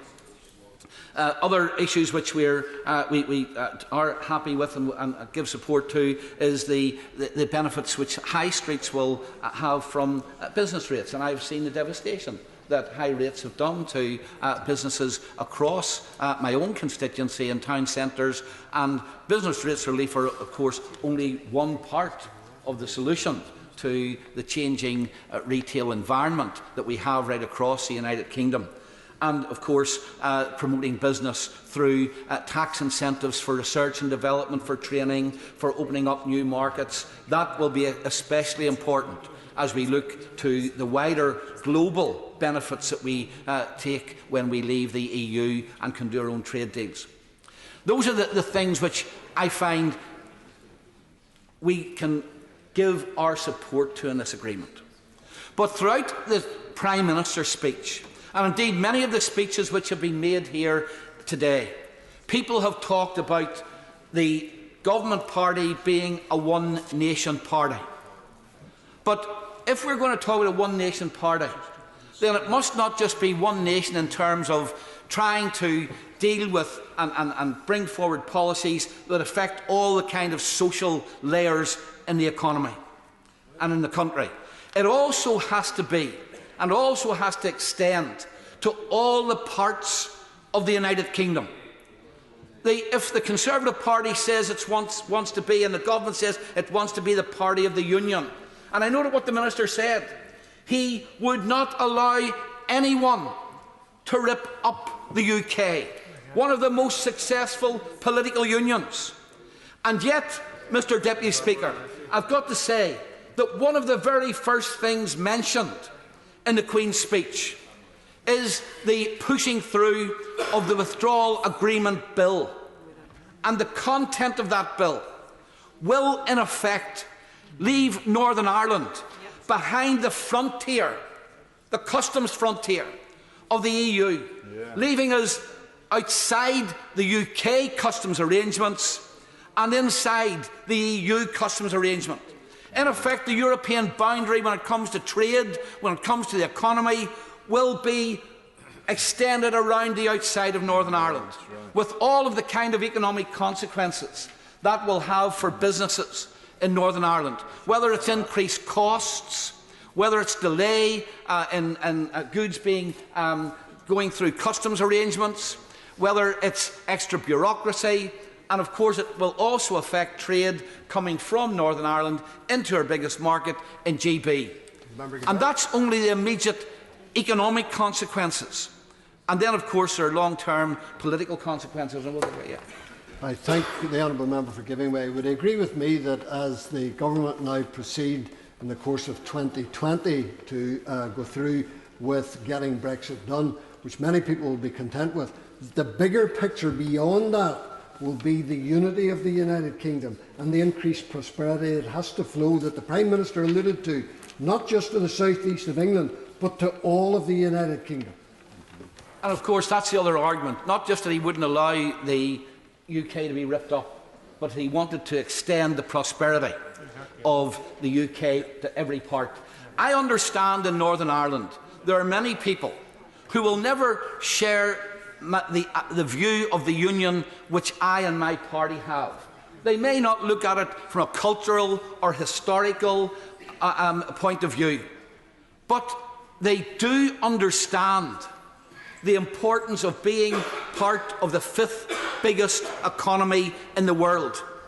They understand the value of that, how it benefits them economically, how it shelters them from the economic storms which from time to time affect the world economy. We would not have survived the banking crisis, for example, had we not been part of the United Kingdom. It's significant that some of those who aspire to United Ireland turn a blind eye to the fact that the Irish government had to seek a multi-billion-pound loan from the United Kingdom because they couldn't survive the economic storm of the world banking crisis. So there are huge economic benefits for being part of the United Kingdom. And that just does not apply to Northern Ireland. It also applies to Scotland. And I know that the Scottish National Party, because of their electoral success, are now pushing for a second referendum. They say it's because the situation has changed. Well, ironically, of course, the situation has changed since they had the last once-in-a-generation referendum. They have now fewer MPs than they had then. They have a lower share of the vote than they had then. What has changed is that there is less support from 2015 than there is today. So, if anything, this agitation for another referendum is not based on the views which have been expressed democratically by the people of Scotland. But in the absence, I believe that it is right that there should not be continual referendums offered year after year just because a party claims that its electoral fortunes have gone up a little or down a little. Otherwise, you could have demands after every series of elections. The important thing now is for this government to sell the benefits of the Union right across the United, to act in a way where people see that there are benefits in the Union, to when they have acted to talk up what they have done. And I know this from having been a minister in the Northern Ireland Executive. The tendency of devolved administrations, it doesn't matter whether you're a unionist in it or an nationalist in it, is all the good things you claim that have come because of what? the devolved assembly has done. All the bad things that happen are because of what Westminster has done. If we're going to spend more money on projects which benefit the whole of the United Kingdom, if we're going to put more money into the health service, if more money is going to go into education, then let's make it quite clear, and ministers should be going out across the United Kingdom selling that this has happened because of decisions made in London, where the centre of government rests for the United Kingdom. Let's go out, let's be bold in selling the union. And before, of course, the government can do that, I believe that it must address the issue of what its current agreement is going to do to Northern Ireland. It can't claim to be a unionist party and cut Northern Ireland off. Well, yes. Mr Deputy Speaker, I thank my right honourable friend for giving way, and he's coming to the heart of the matter for us. And I agree with him that the union is absolutely crucial. But many of the issues that need to be addressed to mitigate the impact of the consequences of the withdrawal agreement are internal to the United Kingdom. And there are measures that the government can take to mitigate the impact on the Northern Ireland economy and Northern Ireland business. And what we're seeking from the government is a commitment to do that so that it benefits the whole of the United Kingdom. Mr Speaker, and my colleague's right. We've got another year before we have finally settled our relationship with the EU.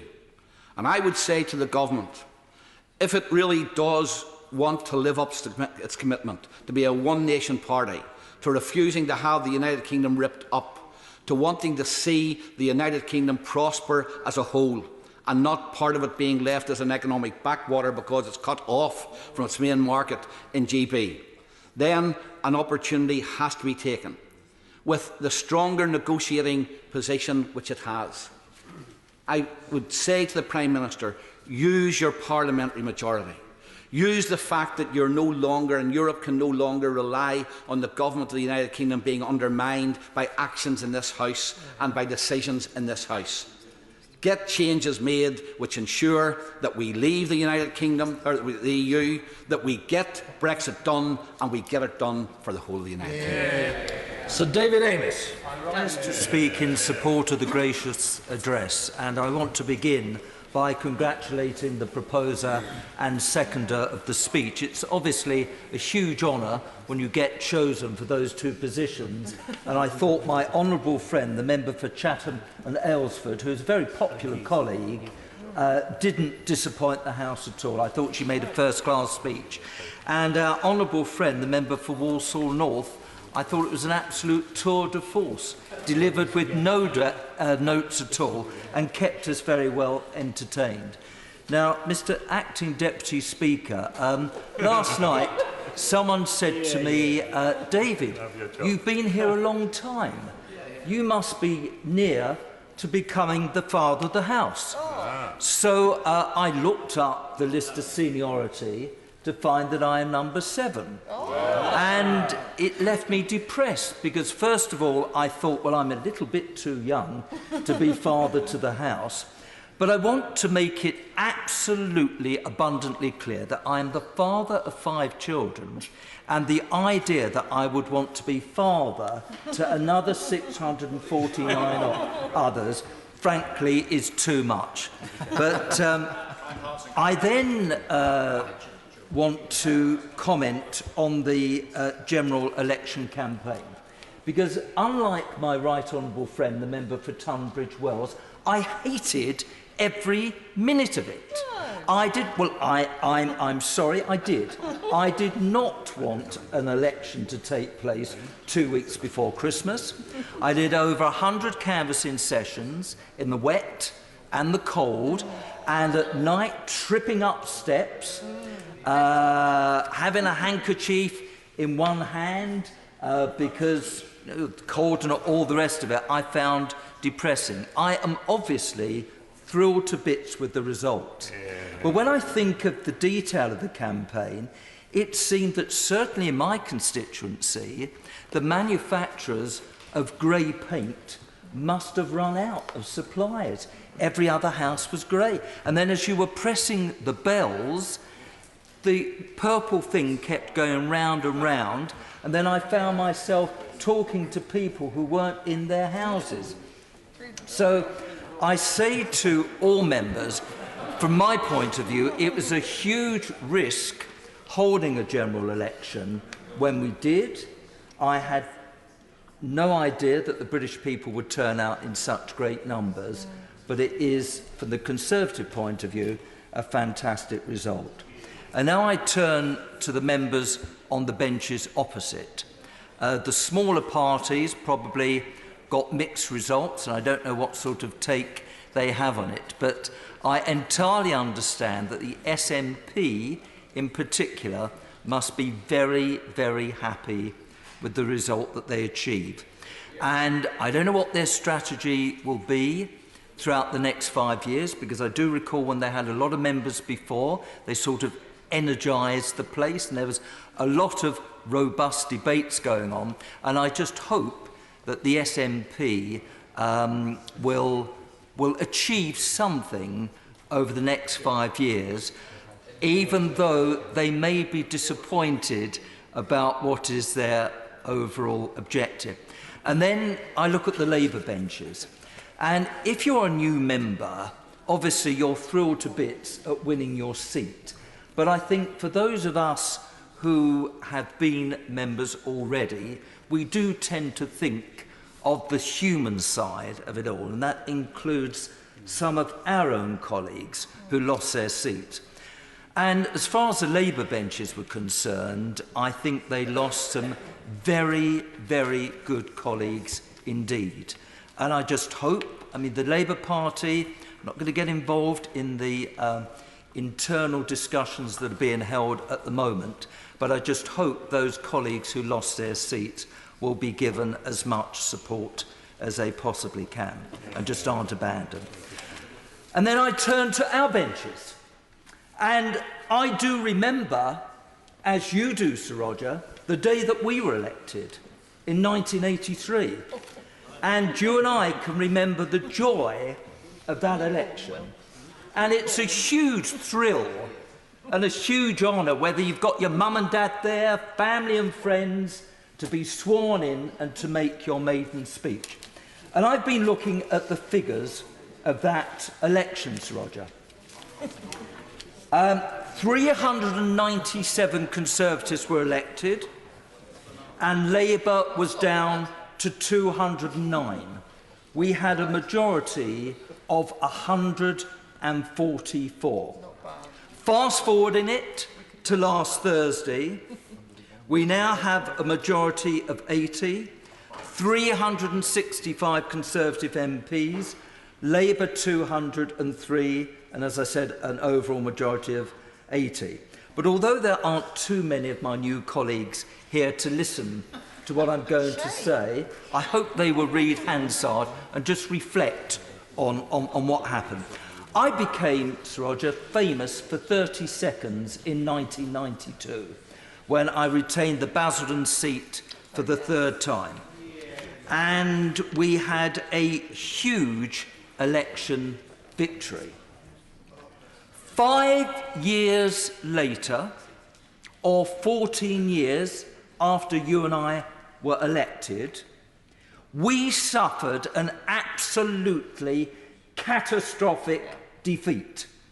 Labour got 418 seats. The Conservatives were down to 165. Sir Michael Shersby, who was then the Member of Parliament for the constituency that the Prime Minister operates, he died a week after the general election. We were down to 164. So I say to my colleagues and to anyone who's interested, there's no good the Conservative Party winning an election and being the government again after a miserable 2.5 years unless we do something with our majority. There's no point time serving. It's now up to the Conservatives to deliver on the manifesto. And I'm not going to reiterate what was in the manifesto because probably we're all sick to death of it all. But it's now up to the Conservative Party, who have a wonderful opportunity to make sure that every part of the country who has elected a new Conservative Member of Parliament enjoys the prosperity which, if we deliver on this manifesto, then their constituents will also enjoy. What is the point of being in politics for the sake of it? It's to get things done. And for the last 3.5 years, we've got nothing done. We've argued with each other. There's been a horrible atmosphere in this place, falling out with one another. So it's now down to my colleagues on this side to get on and deliver on the manifesto. And although there aren't many newly elected MPs to listen to this, I'm going to give them a bit of advice. Be very careful who you trust. Be wary of the colleague who doesn't give you eye contact but only wants to know you when they want something. And be very wary of your ambitions. Now, I know my own limitations. My wife reminds me of them every single day. We can't all be Prime Minister. And I've been covering up my disappointment for 36 years in not being Prime Minister. Don't be in a hurry to get ministerial office. There's plenty of other things that you can do in this place. And as far as ministers are concerned, and we've got a splendid lot of ministers, once you're on the ladder and you get to the top, there's only one way you're going, I'm afraid. And we're here for 5 years, and there's an awful lot that we can do. So, the manifesto, I agree with every part of it, and the only 2 points that I'm going to pull out is the point about building regulations. I'm very honoured to be the chairman of the all-party parliamentary group for fire safety. If we'd have been listened to, the Grenfell disaster would never have happened. That is the reality. There's a sentence in here about it. We've got to do something with the building regulations. We've got to make sure that every new school that is built, there are sprinklers in it, and we've got to retrospectively fit sprinklers in high-rise blocks. That's got to be delivered. And animal welfare. When I first joined here, I think if I look at my friend in the chair at the moment, we were one of the 4 or 5 Conservatives who voted against fox hunting. Well, there's been a sea change on this side of the House, and we mustn't let the animal kingdom down. Because if I didn't have the support of every constituent in Southend West, I had the support of every dog. I had Dog of the Day on my Twitter account. And I'm not going to let the animal kingdom down. And I hope that on a cross-party basis, we can do something to stop the live exports of animals. We've got to do that. And the final measure, 5 years, anything can happen, social care. Now, we said whether we're going to have a Royal Commission or what we're going to do, we've got to tackle this issue. And as I say to my constituents who say, David, we're all growing older. Well, you're either growing older or you're dead now. Which way do you want it? And the fact that we're growing older, we've got to do something in terms of social care. So, I end with these thoughts. For many colleagues, the election is over. So what are you going to do for the next 5 years? Well, I'm already going to be involved in an election, because when we get back in January, there are 2 vacancies for Deputy Speaker on the Conservative side, and I will be one of the candidates, and I will be asking colleagues for their first preference vote. And then, when we get Brexit done, there's something else we've got to get done. And that makes Southend-on-Sea a city. Let's get it done. I wish everyone a very happy Christmas and a wonderful New Year. Order. Order. Just before we proceed, can I at this point remind the House that the convention is that maiden speeches are heard uninterrupted. And the reason I'm saying that now is because it now gives me great pleasure to call the first maiden speaker of the 2019 Parliament, the member for Foyle, Mr. Colum Eastwood. Thank you, Mr. Deputy Speaker. No pressure then. As the leader of the SDLP, can I thank the people of Foyle and Belfast South for the resounding mandates that they have given my colleague and I. We will not let you down, and we will not take your support for granted. I also want to thank my predecessor for the work that she did in the constituency. I stand here, Mr. Deputy Speaker, as an Irish nationalist. In fact, I stand here because I'm an Irish nationalist, not in spite of it. Because I believe that every single person in all of our constituencies need to be properly and fully represented. So, I'm glad to be here. But we are not narrow nationalists. We come from the tradition of Parnell and Hume. Our vision is big and it is broad, and our mission is to unite all of our people, not divide them any further. So we intend to represent nationalists, unionists and everybody else, and we will do that to the best of our ability. But Mr. Speaker, this Prime Minister wants to drag us out of the European Union against our will. And I know he's got a huge majority, but the only majority that I'm concerned about is the pro-Remain majority in Northern Ireland that has thankfully now got its voice back in this place. And we may be few in number, Mr. Deputy Speaker, but we intend to be very, very loud in voice. The Prime Minister's approach to Brexit is totally reckless.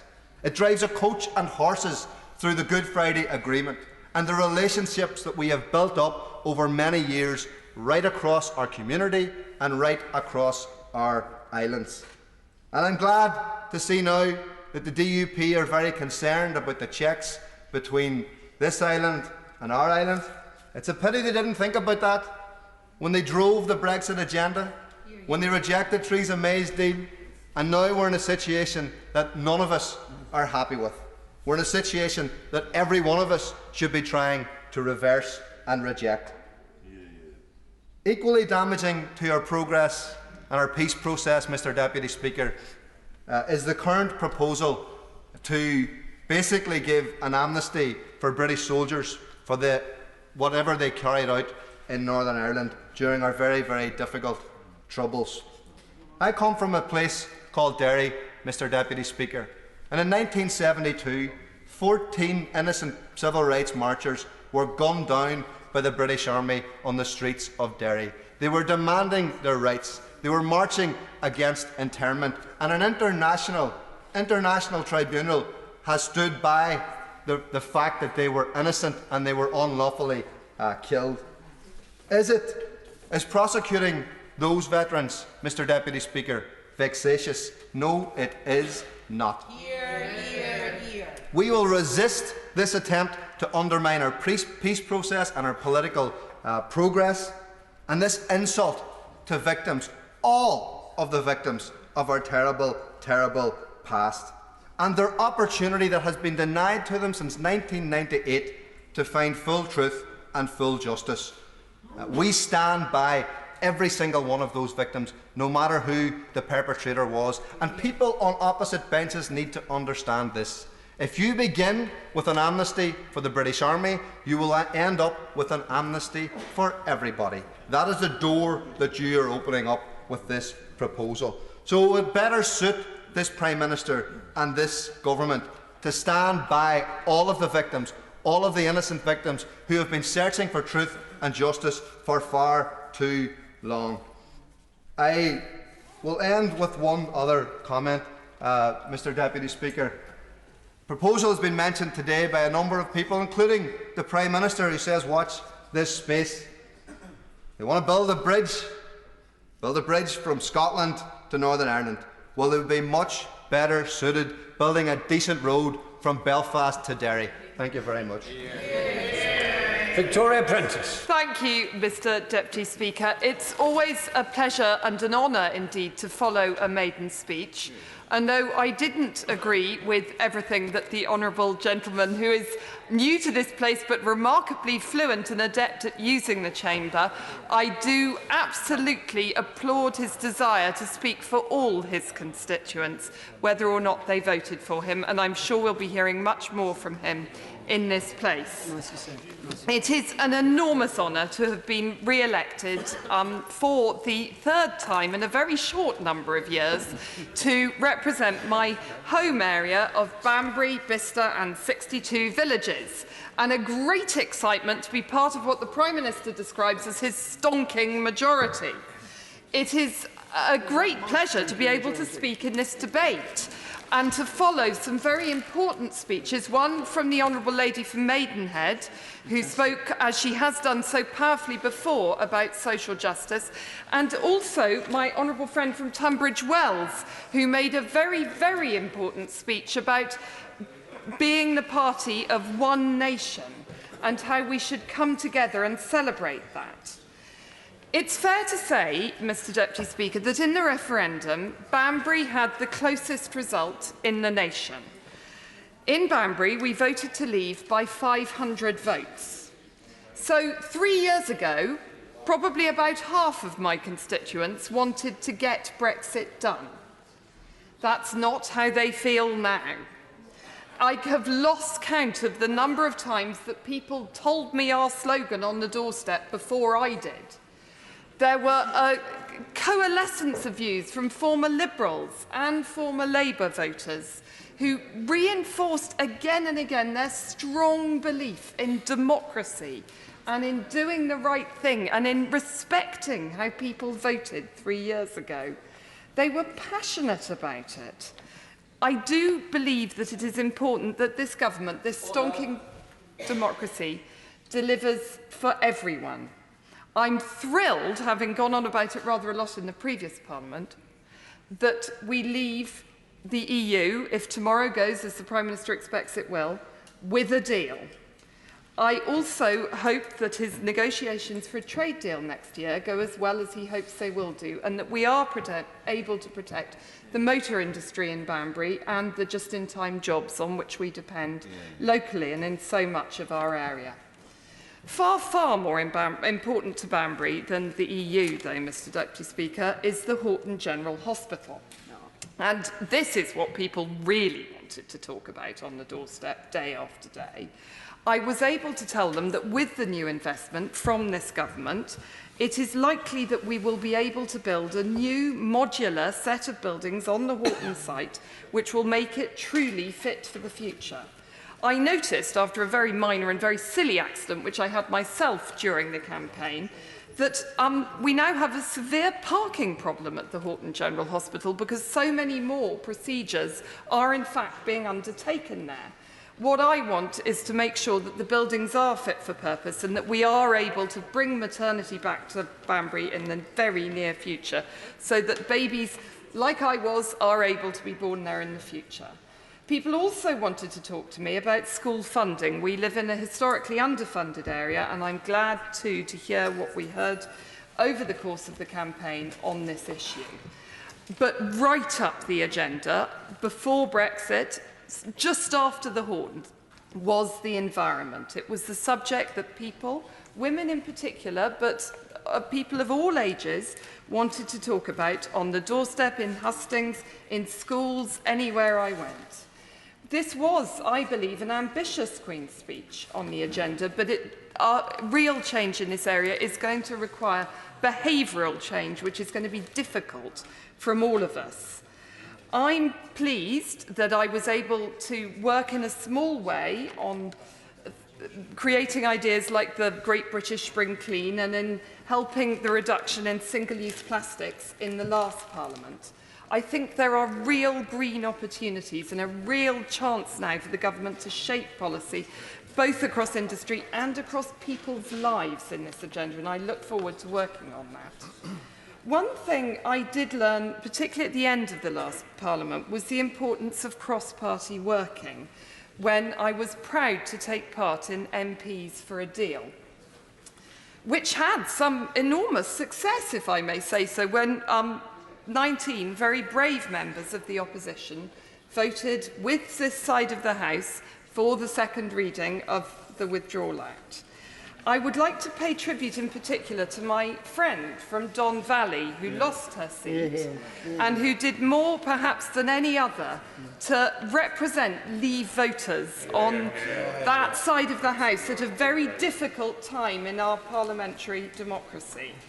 It was a leap of faith working cross-party, but to my mind it was worth it, and we gained more than we could quantify, perhaps, from the unpleasant atmosphere that surrounded those difficult votes. So I hope in this Parliament, despite our stonking majority, that we will work together on the environment, on, in particular, social care, which my honourable friend from Southend mentioned earlier, and something in which I have a very personal interest, which is in achieving good deaths for our citizens. As he said earlier, we know that, just as we know that taxes happen to us, we know that death will happen to us all.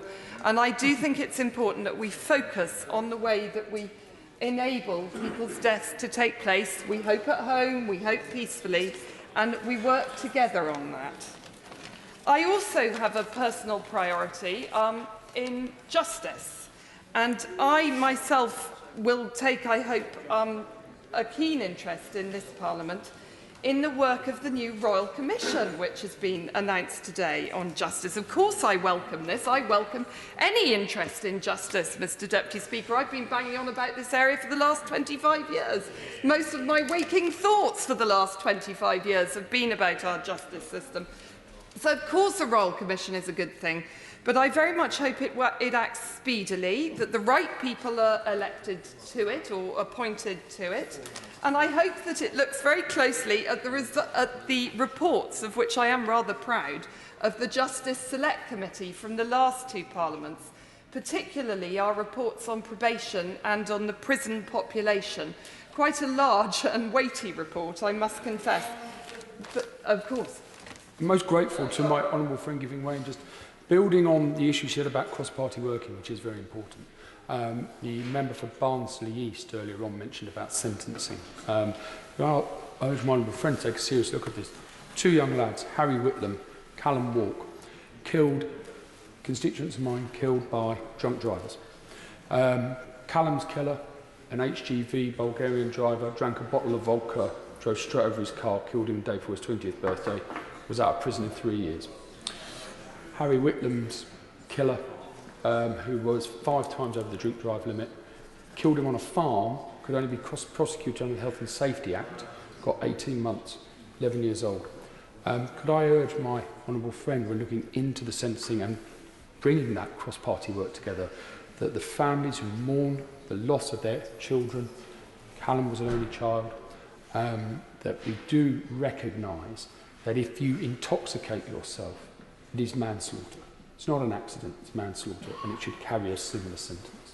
Prentis. I thank my honourable friend for that intervention, which raises a very, very serious issue, which has been discussed a great deal from both sides of this House over the last few years. I think he will have heard earlier the Prime Minister give an undertaking to incorporate that in part of the sentencing review, and he does touch on a very important difficulty that we have when talking about justice.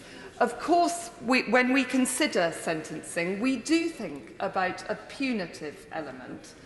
But I hope that we will remember, when we consider sentencing going forward, that the aim of us all, even those of us who have spent 25 years often advocating for prisoners' rights, is that we want to reduce crime, and we want to make sure that we protect future victims by stopping crime ever happening again. So what is so important is that we concentrate on reforming people whilst in prison.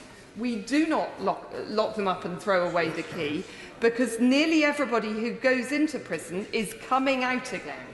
And I think it's really important that we have informed debate in this House. We must recognise now that we're over the 20% mark of people in prison having committed a sexual offence. There are a large number of sexual offenders in prison who are coming out again. And we have to think very, very carefully about the treatment they're given in prison, the effort we put into reforming them, and how we supervise them when they're released. I think that's, sorry, Mr Deputy Speaker, that is my bandwagon. As you know, you've heard me talk about it before.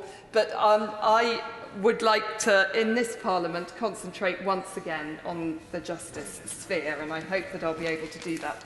So, in conclusion, it's a great honour to have been re-elected. It's a great honour to be part of an enthusiastic one-nation government that's going to get things done.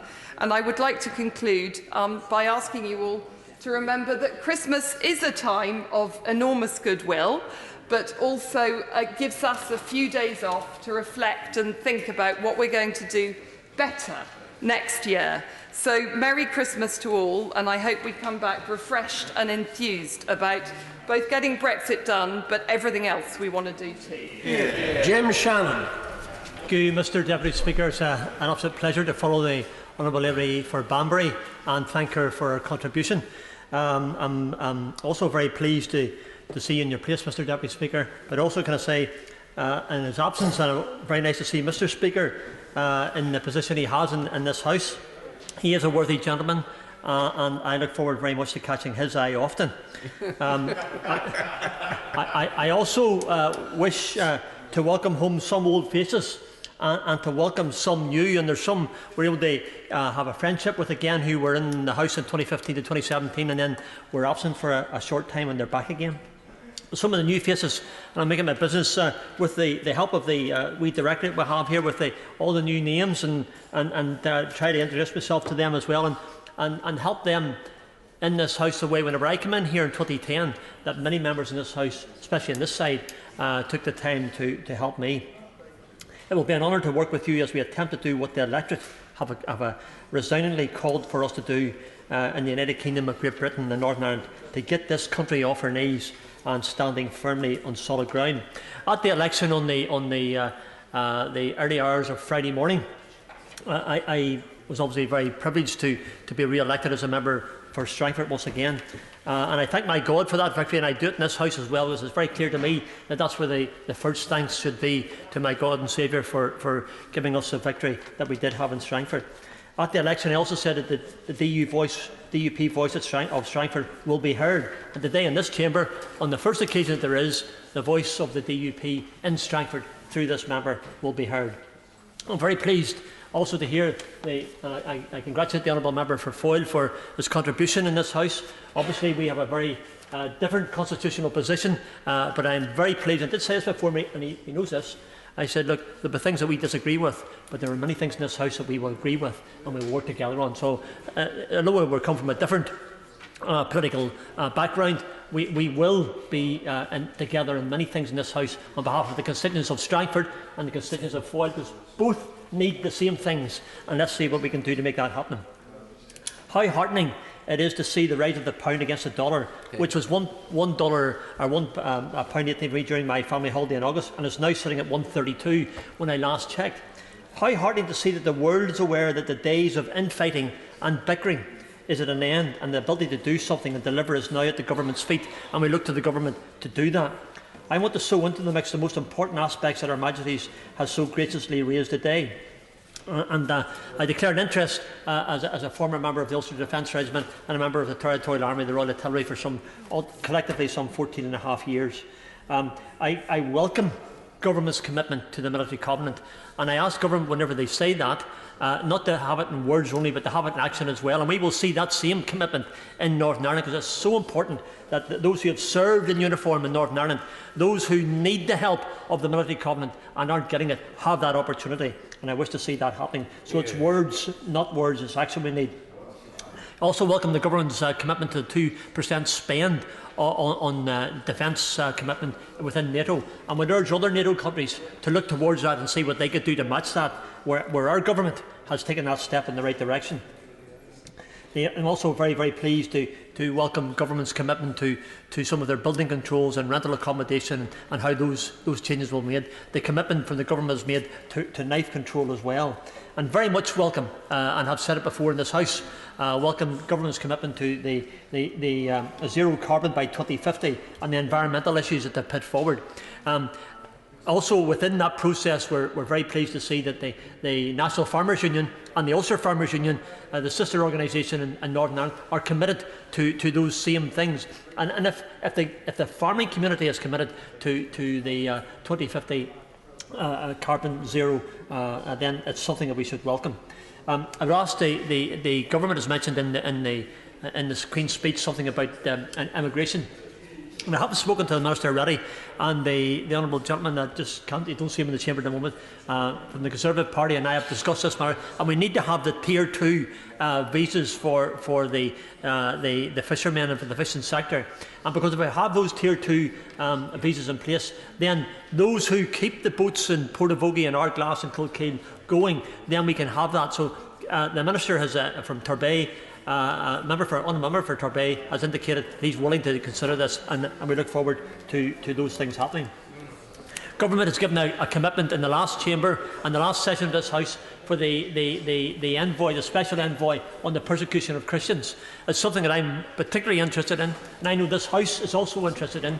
So I want to make sure that government commits themselves to doing that again, and maybe when we're summing up sometime in the future, the Minister can confirm that that would be the case.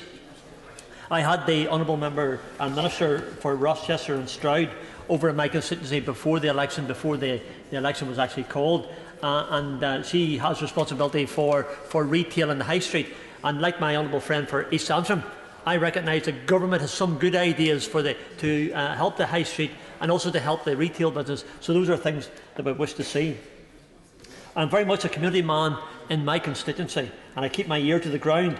So I wasn't surprised when I went to the doors in Strangford to hear that the main issues were getting a functioning assembly up and going. Talks are ongoing, and I know the Secretary of State has been working extremely hard with other parties to begin the journey to bring the parties together to do what they have been elected and prevent it from doing, from legislating and running Northern Ireland. We very much hope that those talks will be successful, and look forward to that happening. The next issue is Brexit, the stalemate, the preservation of the Union and the way forward. But let us say this, on the doors in Strangford, the most important thing wasn't necessarily Brexit, it was the Union. So I challenge government, challenge the Minister, those who are here and the party members as well, of the importance of having the Union secured. And after the divergence for Northern Ireland, how would Scotland follow? I look to my Scots Nats friends and comrades and here in the chamber. I don't want them to leave the great United Kingdom of Great Britain and Northern Ireland. I want them to stay. I want the Scots Nats Party to recognise that the large majority of people in Scotland want to stay within the United Kingdom, and it's only a minority that want to leave. So the government has got a job to do, and the job is to persuade my Scots Nats friends and comrades of the need to stay in the United Kingdom of Great Britain and Northern Ireland, and I hope that he can do that. What would the PM's aforementioned deal look like in reality? The fishing industry, this time through Alan McCullough and the Anglo-North Irish Fish Producers Organisation, have posed this interesting scenario, which I feel deserves airing and clarification. It's so important that we look at what this deal that the Prime Minister has brought forward will mean to us. Brexit offers Northern Ireland, and I quote, Brexit offers Northern Ireland's fishing industry once-in-a-lifetime opportunities. This is what the Minister says. It will end the inequality, the hypocrisy and the disrespect of Europe's common fisheries policy, which has damaged the fishing industry in County Down. However, imagine this scenario, and this scenario is a real scenario because it comes through the Prime Minister's withdrawal agreement that he's put forward. A County Down fisherman owns a UK registered trawler. On the 1st of January 2021, the trawler sails from Portavogie, from Ardglass or Kilkeel. For the next few days, it fishes in the UK territorial waters in the Irish Sea. The trawler complies with the rules of the UK's new fisheries policy. Its catch is recorded against UK fishing quotas. It then returns to Kilkeel, to Ardglass, to Portavogie, to land and sell its catch entirely within the UK. However, the interpretation and what this withdrawal agreement does, it means that the Northern Ireland Protocol is that if the UK registered trawler wants to land its catch in Northern Ireland, it will be treated as though it's a trawler from a third country and will be required to submit a series of documents that, although are not new, are not currently required, and there will be tariffs on the fish. So whenever my fishermen leave Portavogie, go across the harbour, go 1 mile out to sea, what happens? They catch the fish, they bring it back in, they're due tariffs. This agreement, indirectly or directly, disadvantages my fishermen in Portavogie. We accept that in the absence of a free deal trade with the EU, these documents may well be required for exports to the EU, but they should not be needed if the catch is destined for our most important markets in Scotland, England and Wales, all within the United Kingdom. The Conservative Party manifesto stated, "We will ensure that Northern Ireland's businesses and producers enjoy unfettered access to the rest of the UK." Urgent clarification, Minister, is needed on this issue, that the travesty outlined above will not happen, that they won't face the tariffs, that they won't face the bureaucracy has been put forward, and it's so important that we do that. Just today, my fishermen in Portafogie, in the constituency of Strangford, have been told that under the new fishing discussions that took place in Brussels just yesterday in the day, that we will face a 15% reduction in our prawn quota catch in the Irish Sea. And I put on record my dismay that that is happening, because that will impact greatly amongst those in my constituency who realise and know that the prawn quota is so important for our fishing sector, for our economy and for the jobs it creates. Can I just say this as well?